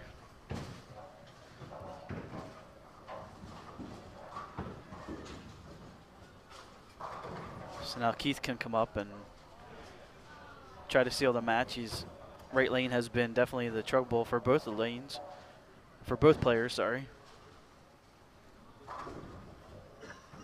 See if he can make a good shot and make that adjustment.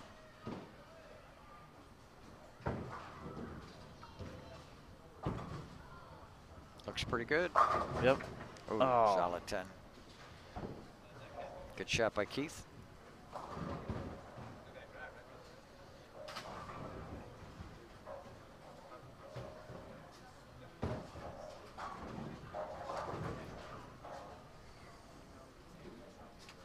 So max score for Keith, if he's able to strike out, would be 187. And Rich going on that I will. I'll go get it right now. 210 pace. Makes a spare.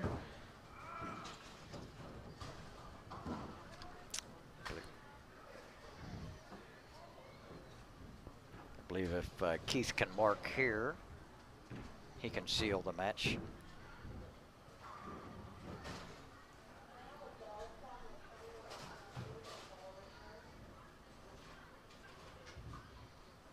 Important shot for Keith. Just to take his time.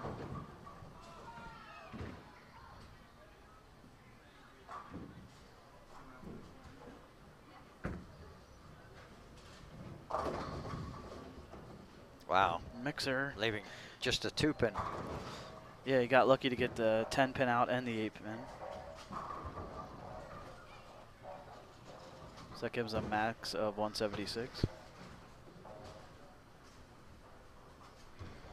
Had the 29 pin advantage. And the most Rich Jerome can go out for is 201.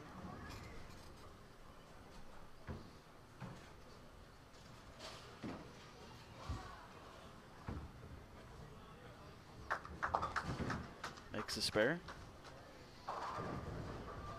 So it looks like Keith Poppity from Wilmington, Delaware, will go against Andrew Sescriba from Clifton, New Jersey in our championship match. As long as Keith can stay behind the foul line here or not throw it in the channel.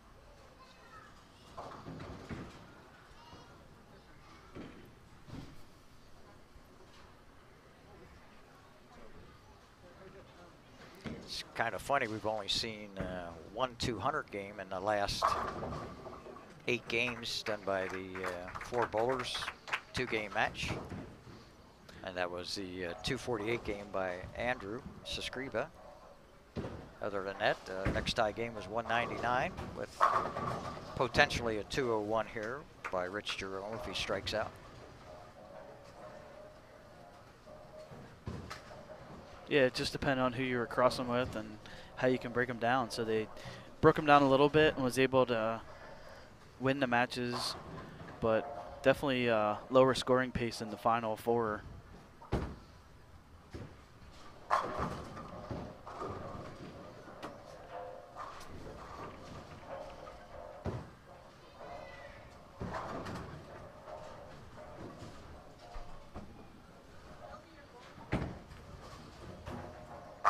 So we've seen Keith Papetti defeat Rich Jerome 375 to 359.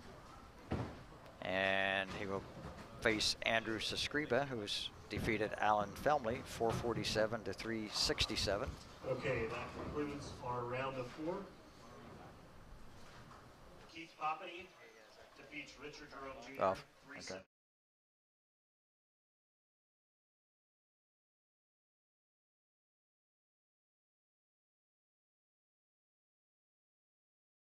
Okay. And we are down to the championship match of the Pureit Pro Shop Open here at 222 Dutch Lanes in Ephrata, Pennsylvania, as we will see Andrew Sescriba going against Keith Poppity in the final match. Well, Brandon, we started with 339 entries in the regular qualifying, plus another 39 out of the Desperado. And now we're down to the last 2. One of the bowlers are going to go home with the $3,500 first place prize and the commemorative trophy. And the loser will go home with $1,850. Not a bad payday for this tournament with low entry fee. Yeah, and they only have a couple minutes here, so they don't have a long time to try to break the lanes down. It looks like this pair is hooking a lot more already compared to the previous 2 matches. Yeah, just what we're looking at there are 2 ugly splits, the 2-4-6-7 on lane 3 and the 2-7-10 on lane 4. Yeah, both of these players have a little bit slower ball speed and try to hook the lane a little more, so they outlasted the straighter players. So the adage of straighter is greater most of the time, but not for this last 2 matches. Like you said, it's a 2-game total pinfall. Comes down to the $3,500 first prize and a custom sports Access Sportswear jersey as well. Okay. That's another great advantage to winning a tournament. You get the trophy, the money, and also a custom jersey.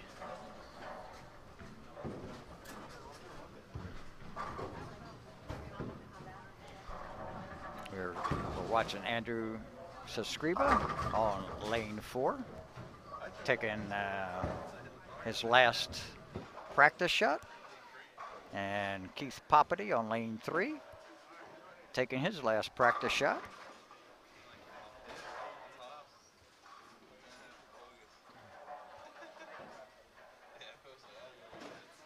Well, we had 2 rounds of qualifying on Saturday, plus a round of qualifying Sunday morning, and then a Desperado squad. Can you fill us in a little bit how the cashing the 1 in 5 worked out? Looks like there were 69 total cash spots, and top 30 from the qualifying rounds, plus the 2 from the Desperado made up the 32-man bracket field. Yeah, each squad had a max of 120 bowlers.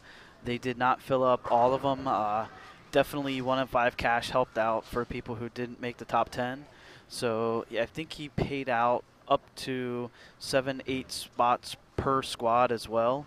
Also, there's a great additional pot that they had called the All-In Game 5 pot. So you could pay a $20 entry fee, and the first one was $1,280. The second one was over $1,500, and the third one was over $1,400, I believe. So I mean, it's a great thing where if you try to keep grinding and figure out something, you have a chance to win a good amount of money for a $20 entry fee for shooting a high score. I think the scores that won was 290, 277, and the last one I believe was 279. So it gives you something else to shoot for if you're not, close to being towards the lead, or that's for $20 entry fee. It's amazing that they paid out over $1,000 each squad to somebody who just rolled a one great last game. And we did have a 300 game by Kerry Smith. I'm not sure if you're aware if there were any other 300 games shot during qualifying. Yes, there was one other by Matt Russo. So I believe there was only 2. There was a couple 290s as far as I know, as well as many 279s or 278s. As Keith Poppity opens up the match with a strike on the right lane. Keith has 45 300 games as well as 3,800 series. Quite a veteran player. Does extremely well at nationals. I've had the pleasure to bowl with Keith on a companion team at USBC Open Championships. He always does real well.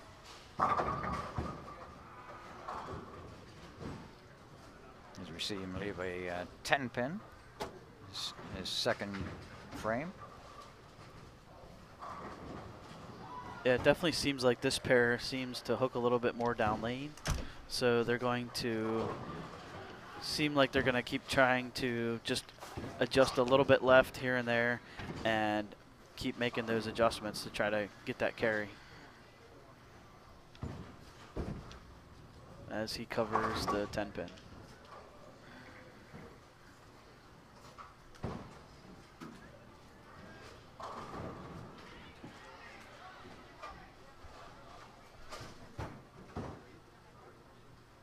And as we watch Andrew Sescriba on lane 4 for his second frame. Andrew's attended William Patterson University, I believe the same university as Matt O'Grady. Andrew's got 15 300 games and 8 800 series to his credit. And he's been a PBA member about 6 months now. As we talked about earlier, has bowled a couple regionals and has had some success. Yeah, and as you know, the regional season starts up usually around March or April and runs throughout the summer months. Most of the bowling alleys are great hosts for those events as well. And, it's a great event that is run by the PBA and definitely has a lot of talented players as well. So he gets the double there after that open to start.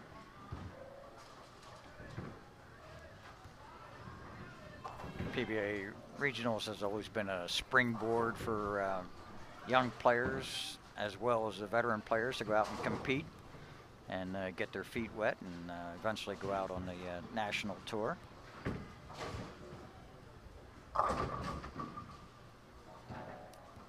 I'm sure Russ Mills, the tournament manager for the East, would be happy seeing Andrew do well in this tournament, being a young player. Yeah, absolutely. And even tournaments like this allow you to get that experience in tournament type conditions to allow you to go out to the PBA tour and try it out there as well, because this is actually condition that's a little bit tougher than the PBA, the sport condition, is actually less volume in the middle part of the lane. So usually is a lot tougher trying to get the ball down lane and not overreact for you.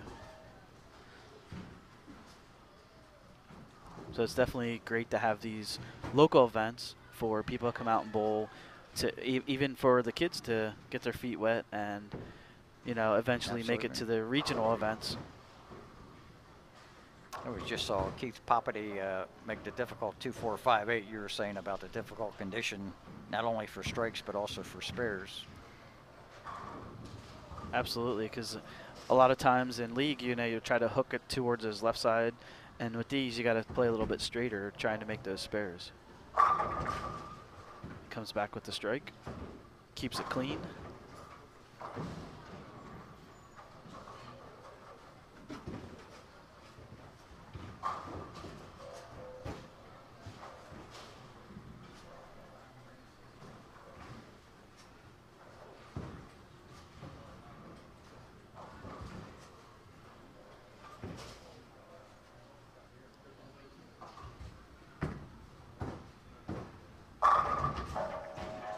And Andrew Sescriba strikes again, giving him 3 in a row. And he goes over to lane 3 where he opened the match with a split, but then followed that with the 3rd frame strike. Right now up 13 pins in the match. Again, this is a 2-game match with total pinfall, determining the winner. And a 9-pin. We've seen, we keep seeing that 9-pin crop up. Yeah, with that tighter line, if you just get a little bit slow, it goes through the pins a little too hard and just misses the 9-pin. And it seems like he is playing a little straighter right now from compared to last match where he was trying to hook it a little bit more. And he makes the spare.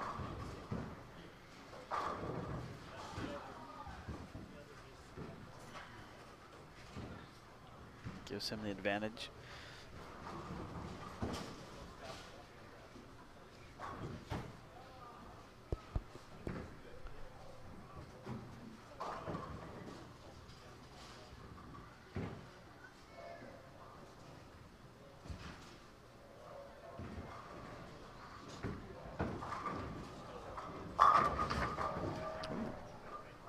And Keith Poppity doubles. So it's virtually an even match at this point. And Keith Poppity will look to take the lead with a strike here on lane 3.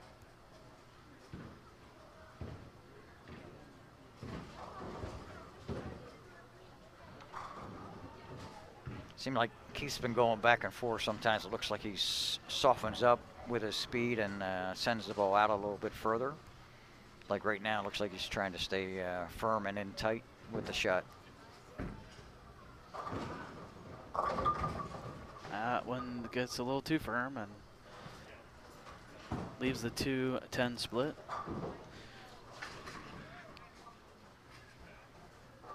Even though it has the fresh condition, it still is very tough because there's not really a defined friction area that, you know, you can throw it to, and keeping it straighter lines, it is very speed sensitive.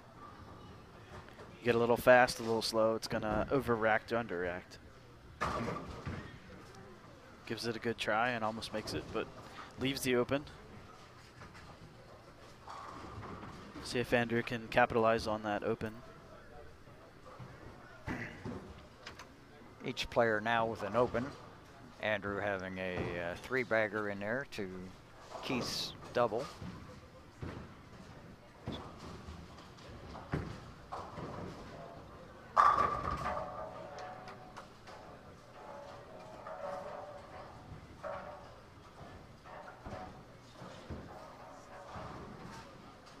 Just a great shot by Andrew Sescriba on that shot.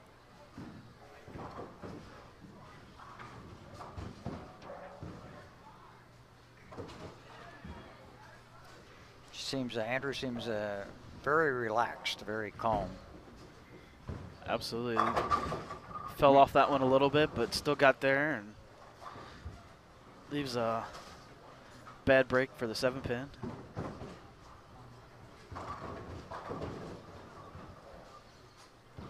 And like I said, shooting these cross lane spares, some people tried to hook it, and it was definitely not the smarter way to shoot it. You gotta play straighter and make sure, especially on PBA and sport conditions, you play straighter, shooting those spares to try to give yourself a better opportunity. And that's what he'll do there. And converts.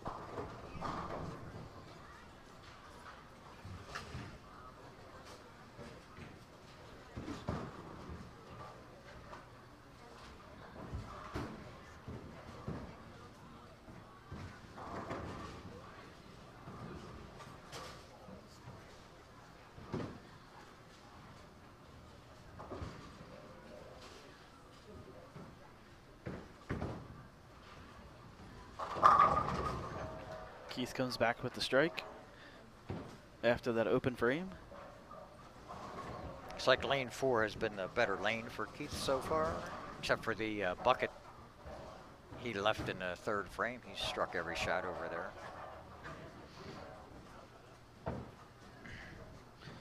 Now, like last match, we saw him leave that light hit, and then he crossed over, so see if he can make that same shot, but just not really overreact.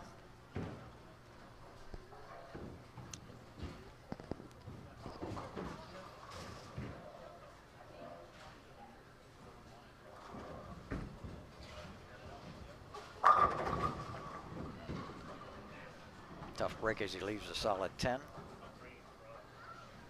Keith was the number 15 seed during qualifying, and Andrew comes in at the number 12 seed. And that was based on the overall scoring for the tournament. That's how they seeded, so you had to get in by being the top 10, and then the 30 bowlers were seeded on their total plus minus for the tournament for the 5 games. And as we saw in round 1, the number 32 seed defeated the number 1 seed. I believe Matt Russo was the number 1 seed coming in. Yes. And there were no buys in this tournament, just strictly 2-game bracket match play, depending on, like you said, where you're qualified at.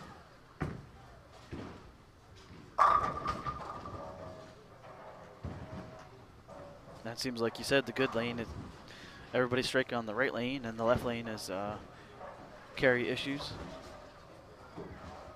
See if Andrew can get up here and double now to increase that lead.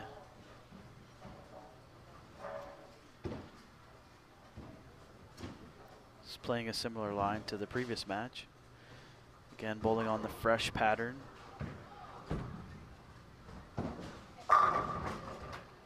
Good shot there by Andrew. So he takes a 28-pin lead.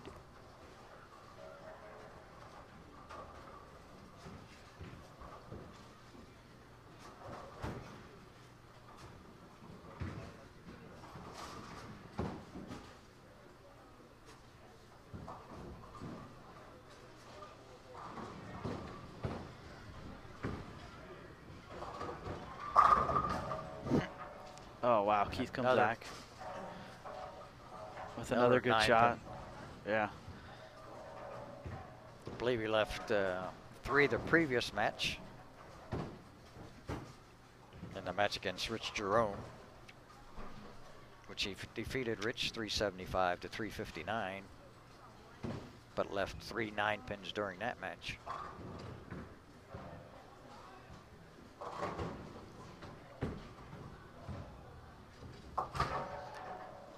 And he converts a spare. And I know Keith has definitely been in this position many times in bowling in finals, and just need to keep drawing on that experience and try to figure something out here and keep making good shots. Again, it's a 2-game match, so can't get too far behind, but you just need to keep close.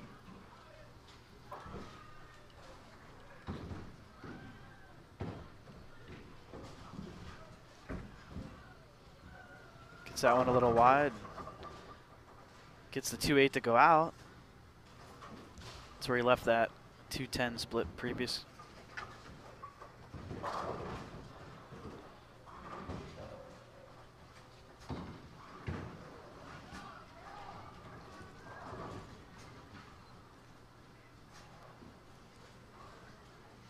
A tournament like this, where you've done so well during qualifying and gotten to the finals, do you tend to get locked into one thing that might be working, or do you try to keep an open mind and realize that maybe the pair's playing a little bit different and try to make some adjustments?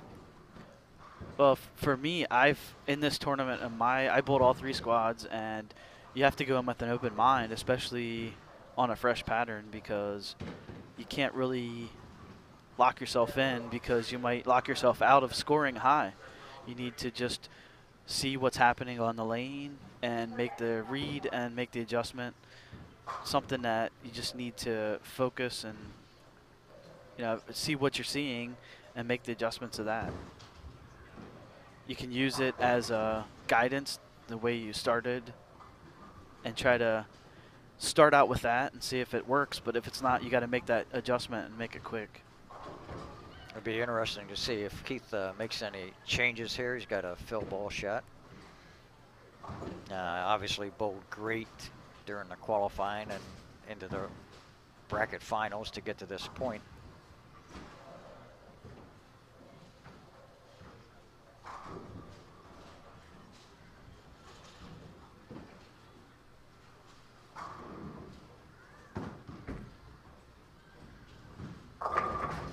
Kept that tighter line. It seemed like he didn't get it out as far. And was able to get the strike to Phil. So now Andrew can come up and strike out for 238 to take a very big lead in this 2-game match. But again, it's a 2-game match, so anything can happen. It's, definitely something you can't let down if you're Andrew, which he's throwing the ball great still. Doesn't seem like there's any pressure getting to him or over analyzing anything. Yep. Making good shots. Great composure by Andrew. I'm impressed with how comfortable he seems out on the lanes. Again, going straighter across lane, makes the spare. Puts him in the 2 teens with a good count here.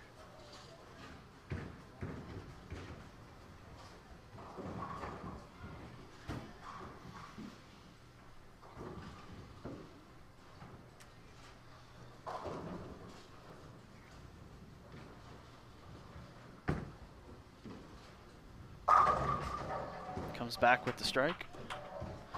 Seemed like he gave that a little more rotation and was able to get that ball through the pins better.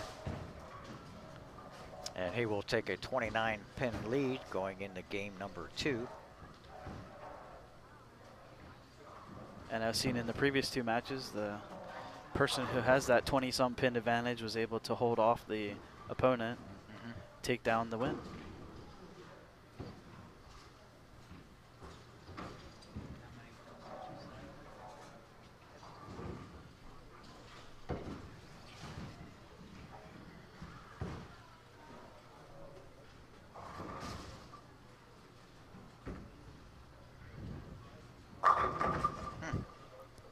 Throws another good shot on that and leaves that 10-pin again.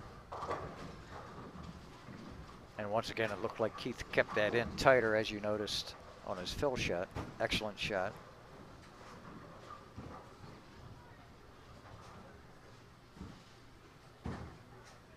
Just like the previous match, we saw the right lane be a little tougher for the opponents. Now it seems like this left lane's giving them a little more difficulty finding that strike.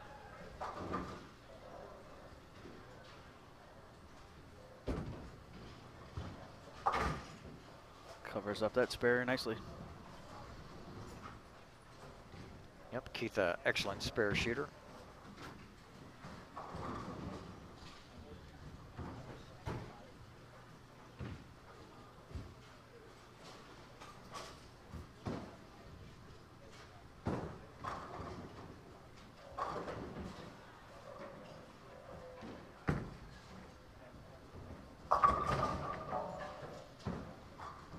Andrew fortunate to leave just the 4-pin on that shot. Looked like he got that one in a little bit.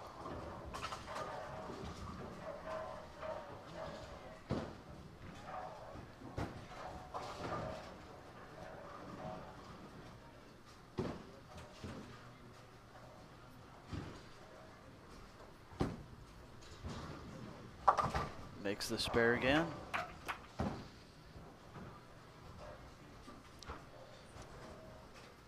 Definitely is not being phased by this title match.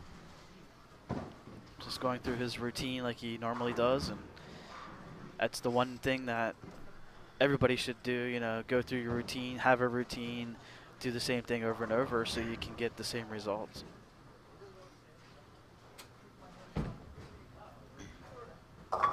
That was in a little bit, didn't get it out as far.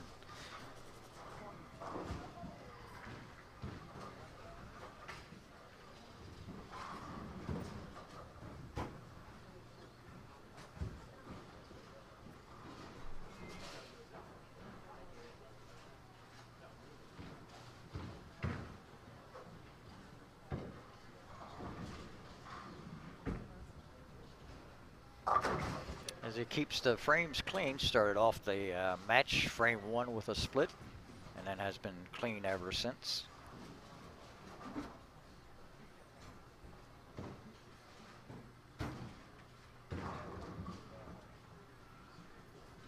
Keith Poppity on lane 4, hoping to get a little carry going his way.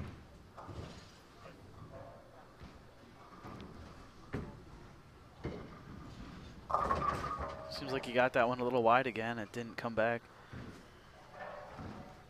Yeah, I think you're right. The key for Keith, keep it in tight, not let the ball get out too wide. Seems like he's trying to make that adjustment to try to find that strike line and just can't seem to match up. Shooting at it again. Oh, almost got the 2-pin. Yeah, almost bounced it out. Pit. Yeah, these pit areas are definitely lively. There's a lot of pins that bounce out.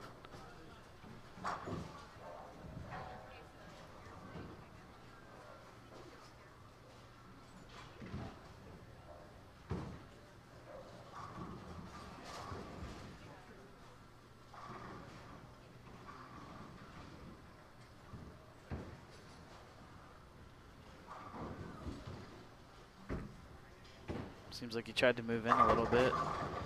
Was able to get the 10 and the 7 out that time. And he gives a little thank you, sarcastically.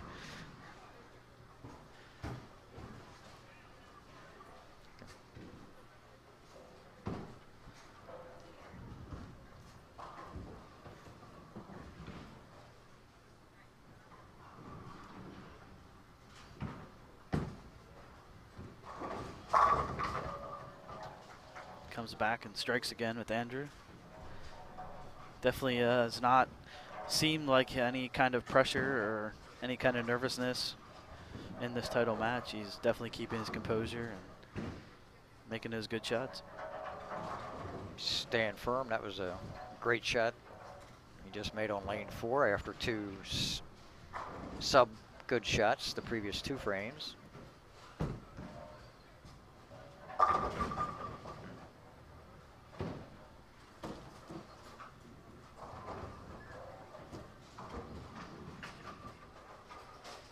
At this point, he just needs to keep pace with Keith and fill those frames with that 29 pin advantage, which is what he's doing, keep it in play and making the spares.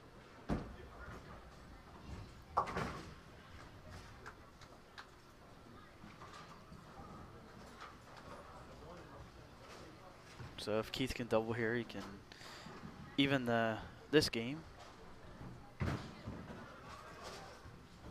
Went light last time on that with the 8-10, or sorry, 8-2-10 split.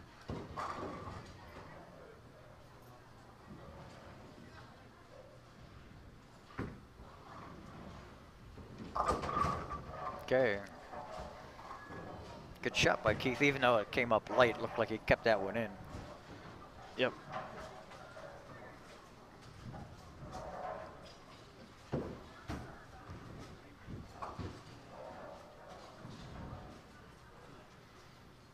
Do you have any thoughts with coming up light, even though he struck?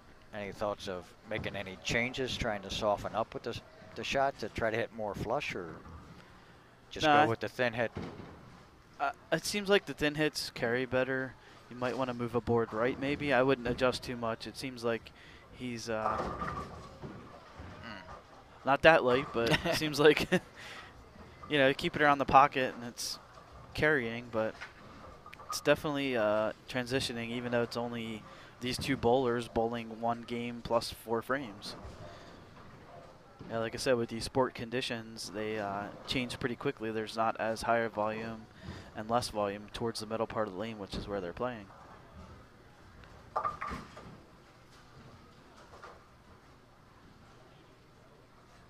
Almost got the 2-pin to trip on that. Probably your suggestion of moving just a little right would have been the way to go for Keith on that shot. Yeah, or either close the angles down a little bit and try to play a little straighter down the lane. Seems like Andrew has just a little more rev rate and is able to get the corner. Comes back with the strike.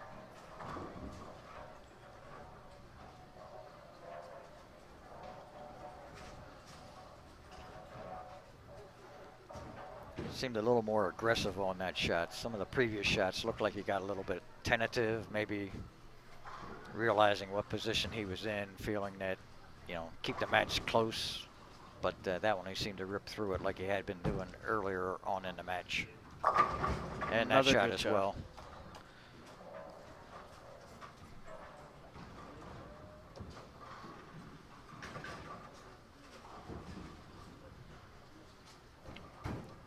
Yeah, if Keith has any chance, he needs to throw a double here to keep that pressure on Andrew.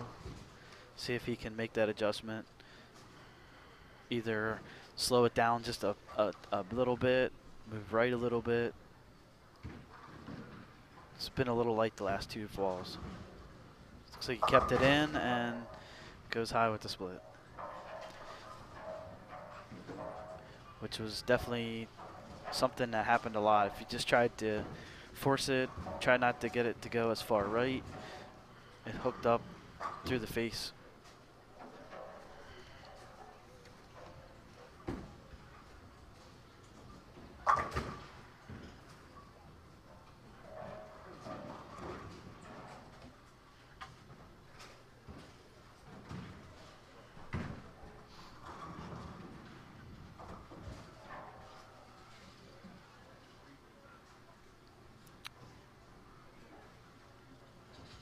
Well, Keith Poppity finding himself in a tough position now, down 25 pins in this game and down 29 pins from game 1.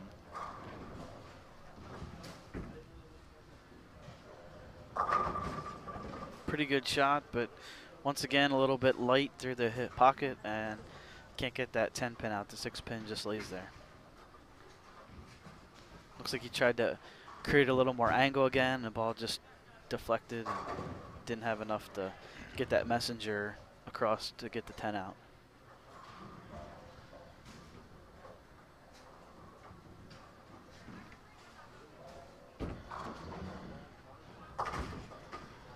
And once again, shooting 10, he knocks it out.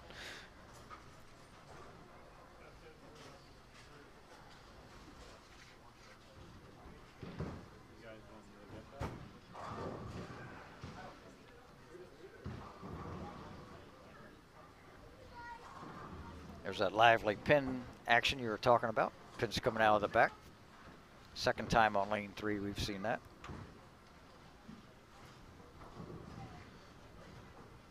And as they noted before, this has the Brunswick machines in the back, and they always say when you're at the Brunswick houses, if you're trying to make a 710, you should always shoot it towards the ball returns. Seems like it bounced out more towards that area.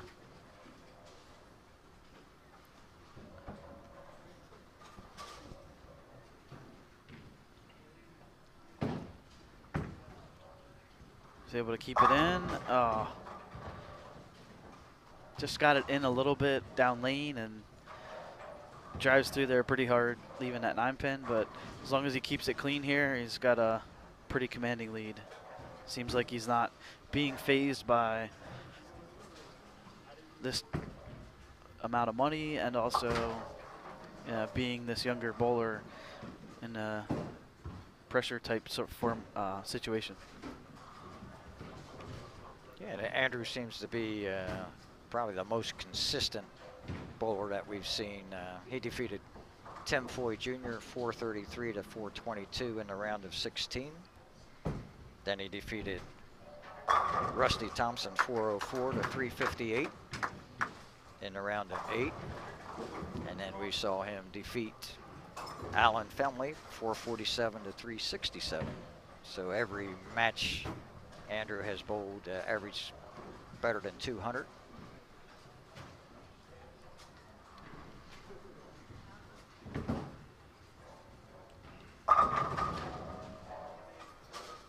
And Keith gets that right lane down and gets a strike again. Keith can go out for 212. I think all Andrew has to do at this point is show up in the 9th frame or the 10th frame, and he will be our winner.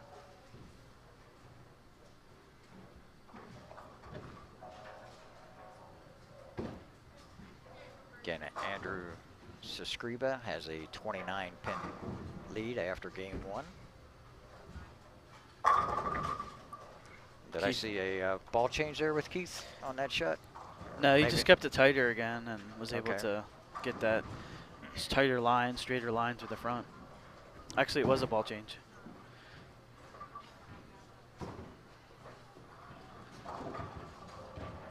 So now Andrew just needs to keep it clean, and seems like he really got that one and was able to bring it back.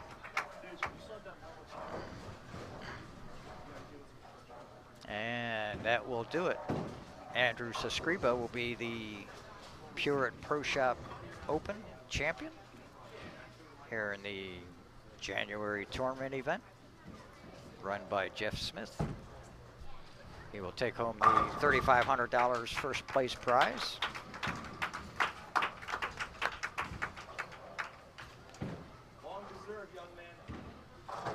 Also get a beautifully designed trophy pin, which Jeff will be presenting. And you had mentioned earlier about a custom Axis sportswear jersey or jacket. Yes, it'll be designed by the champion. You get a jersey of your choice.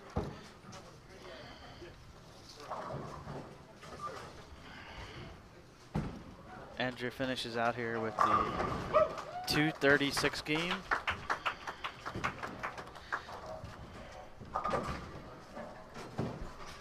Definitely a well-deserved win for Andrew Sescriba. Gives him a 2-game total of 453. I'd say probably averaged about 220 today in the bracket style finals.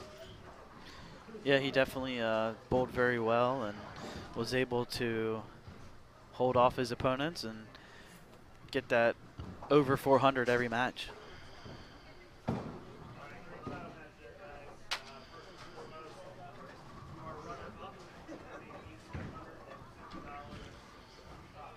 So Keith Poppity gets the runner-up, total of $1,850.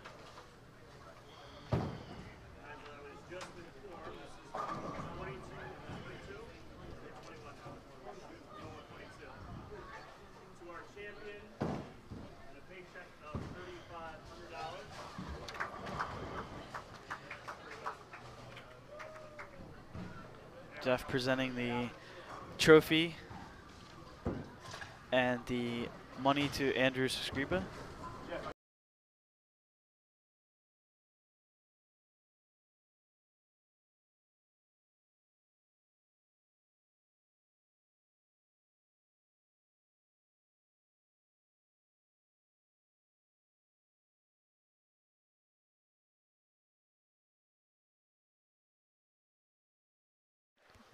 ready. Okay, this is Daryl Bauer with our Pureit Pro Shop Open champion, Andrew Sescriba. Andrew, I was impressed with your composure throughout the finals. For your young age, what are you, 21 or 22? 22. 22. And you held yourself very well throughout the whole tournament. I saw you went to William Patterson University. I did. Same university as Matt O'Grady. Yes. And I saw you had a fan club back here. Did that help you out at all? Having a little bit. It's nice to have some people players cheering. Yep, that's good. And you seem to be the most consistent bowler in the finals. You bowled 433 against Tim Foy's 422 in the round of 16. So did getting by that round, did that help you relax at all? Yeah. Being able to bounce back like that. I did that a couple times in qualifying. Had a really bad game, was able to bounce back and strike a lot. So. And you were. Luckily, people didn't shoot huge numbers against me, so I was able to just keep my head in it and keep bowling. Yeah, that's what we saw today. You know, the scores weren't quite as high, and you were consistent. You averaged 217 over your last 8 games. You got down early to Rusty Thompson, but you fought back and had a good second game to advance on. Then you shot to 447 in the semifinals and also the 453 in the finals. Actually, the only bowler out of the last 4 to roll a 200 game. Yeah. So well deserving. Seems like you out-bowled everybody today, and that's what it takes. So congratulations on that. How do you feel? 339 entries started the tournament, and then we got down to 32 today going into match play, and you kept grinding away. I believe you're what, the 15th seed going in today? Something like that, 15, 12, around there. Okay. So congratulations once again. I'll bring Jeff in to talk to you a little bit for our viewers at home. So congratulations once again. Thanks.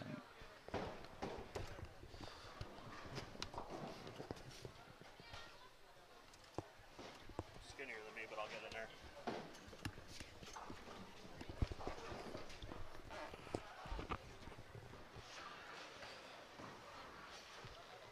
Okay, looks like we're turned on here. First and foremost, Andrew, congratulations. Just a remarkable performance out there and capturing that $3,500 top prize. Got to be pretty pleased with that at such a young age. It's kind of like winning a major, if you will. So, what did you find to be the hardest part of the week? Transition games, keeping my head in it when I wasn't striking. Seeing everybody striking a lot during qualifying. So anytime I wasn't, I just kind of had to plug away, shoot 190, and then come back and shoot another big game. Right. And you saw, like you said, saw him being a little softer probably yesterday. You see a big difference today? If you look at the scores, look like we were down a little bit. Yeah, I don't know if that has to do with like pressure of actually bowling against someone. That definitely brings the scores down a little bit. Start grabbing the ball. But they played a little flatter now. It wasn't as open. Right. And we were seeing that, and you could see that just with the amount of 3.610s when people grabbed on it a little bit. There are 2.810s, a lot of those coming down today. But obviously, I think you came out of the 12th seed overall. Out of qualifying, ended up bowling the 15th seed, Keith Poppy, which another really good player. Just a remarkable performance. As far as your plans coming up, are you planning on bowling anything major? Are you going out to the Masters at all? No, I'm not going out to the Masters this year. A little too far. Yeah. But I just bowl local stuff right now. No big plans. Okay. Well, sure hope we see you in the future events here. And as long as guys like you want to come and shoe up and support the events, we're going to do whatever we can to make them bigger and better each time. And hopefully next time around you'll take home an even bigger payday. Definitely. I'll definitely come back. All right. Sounds great. That's going to be pretty much for us here on the broadcast. But again, Andrew, congratulations! Tremendous bowling. You. Glad to have you, and we'll see you soon. Definitely. Thank you. No problem.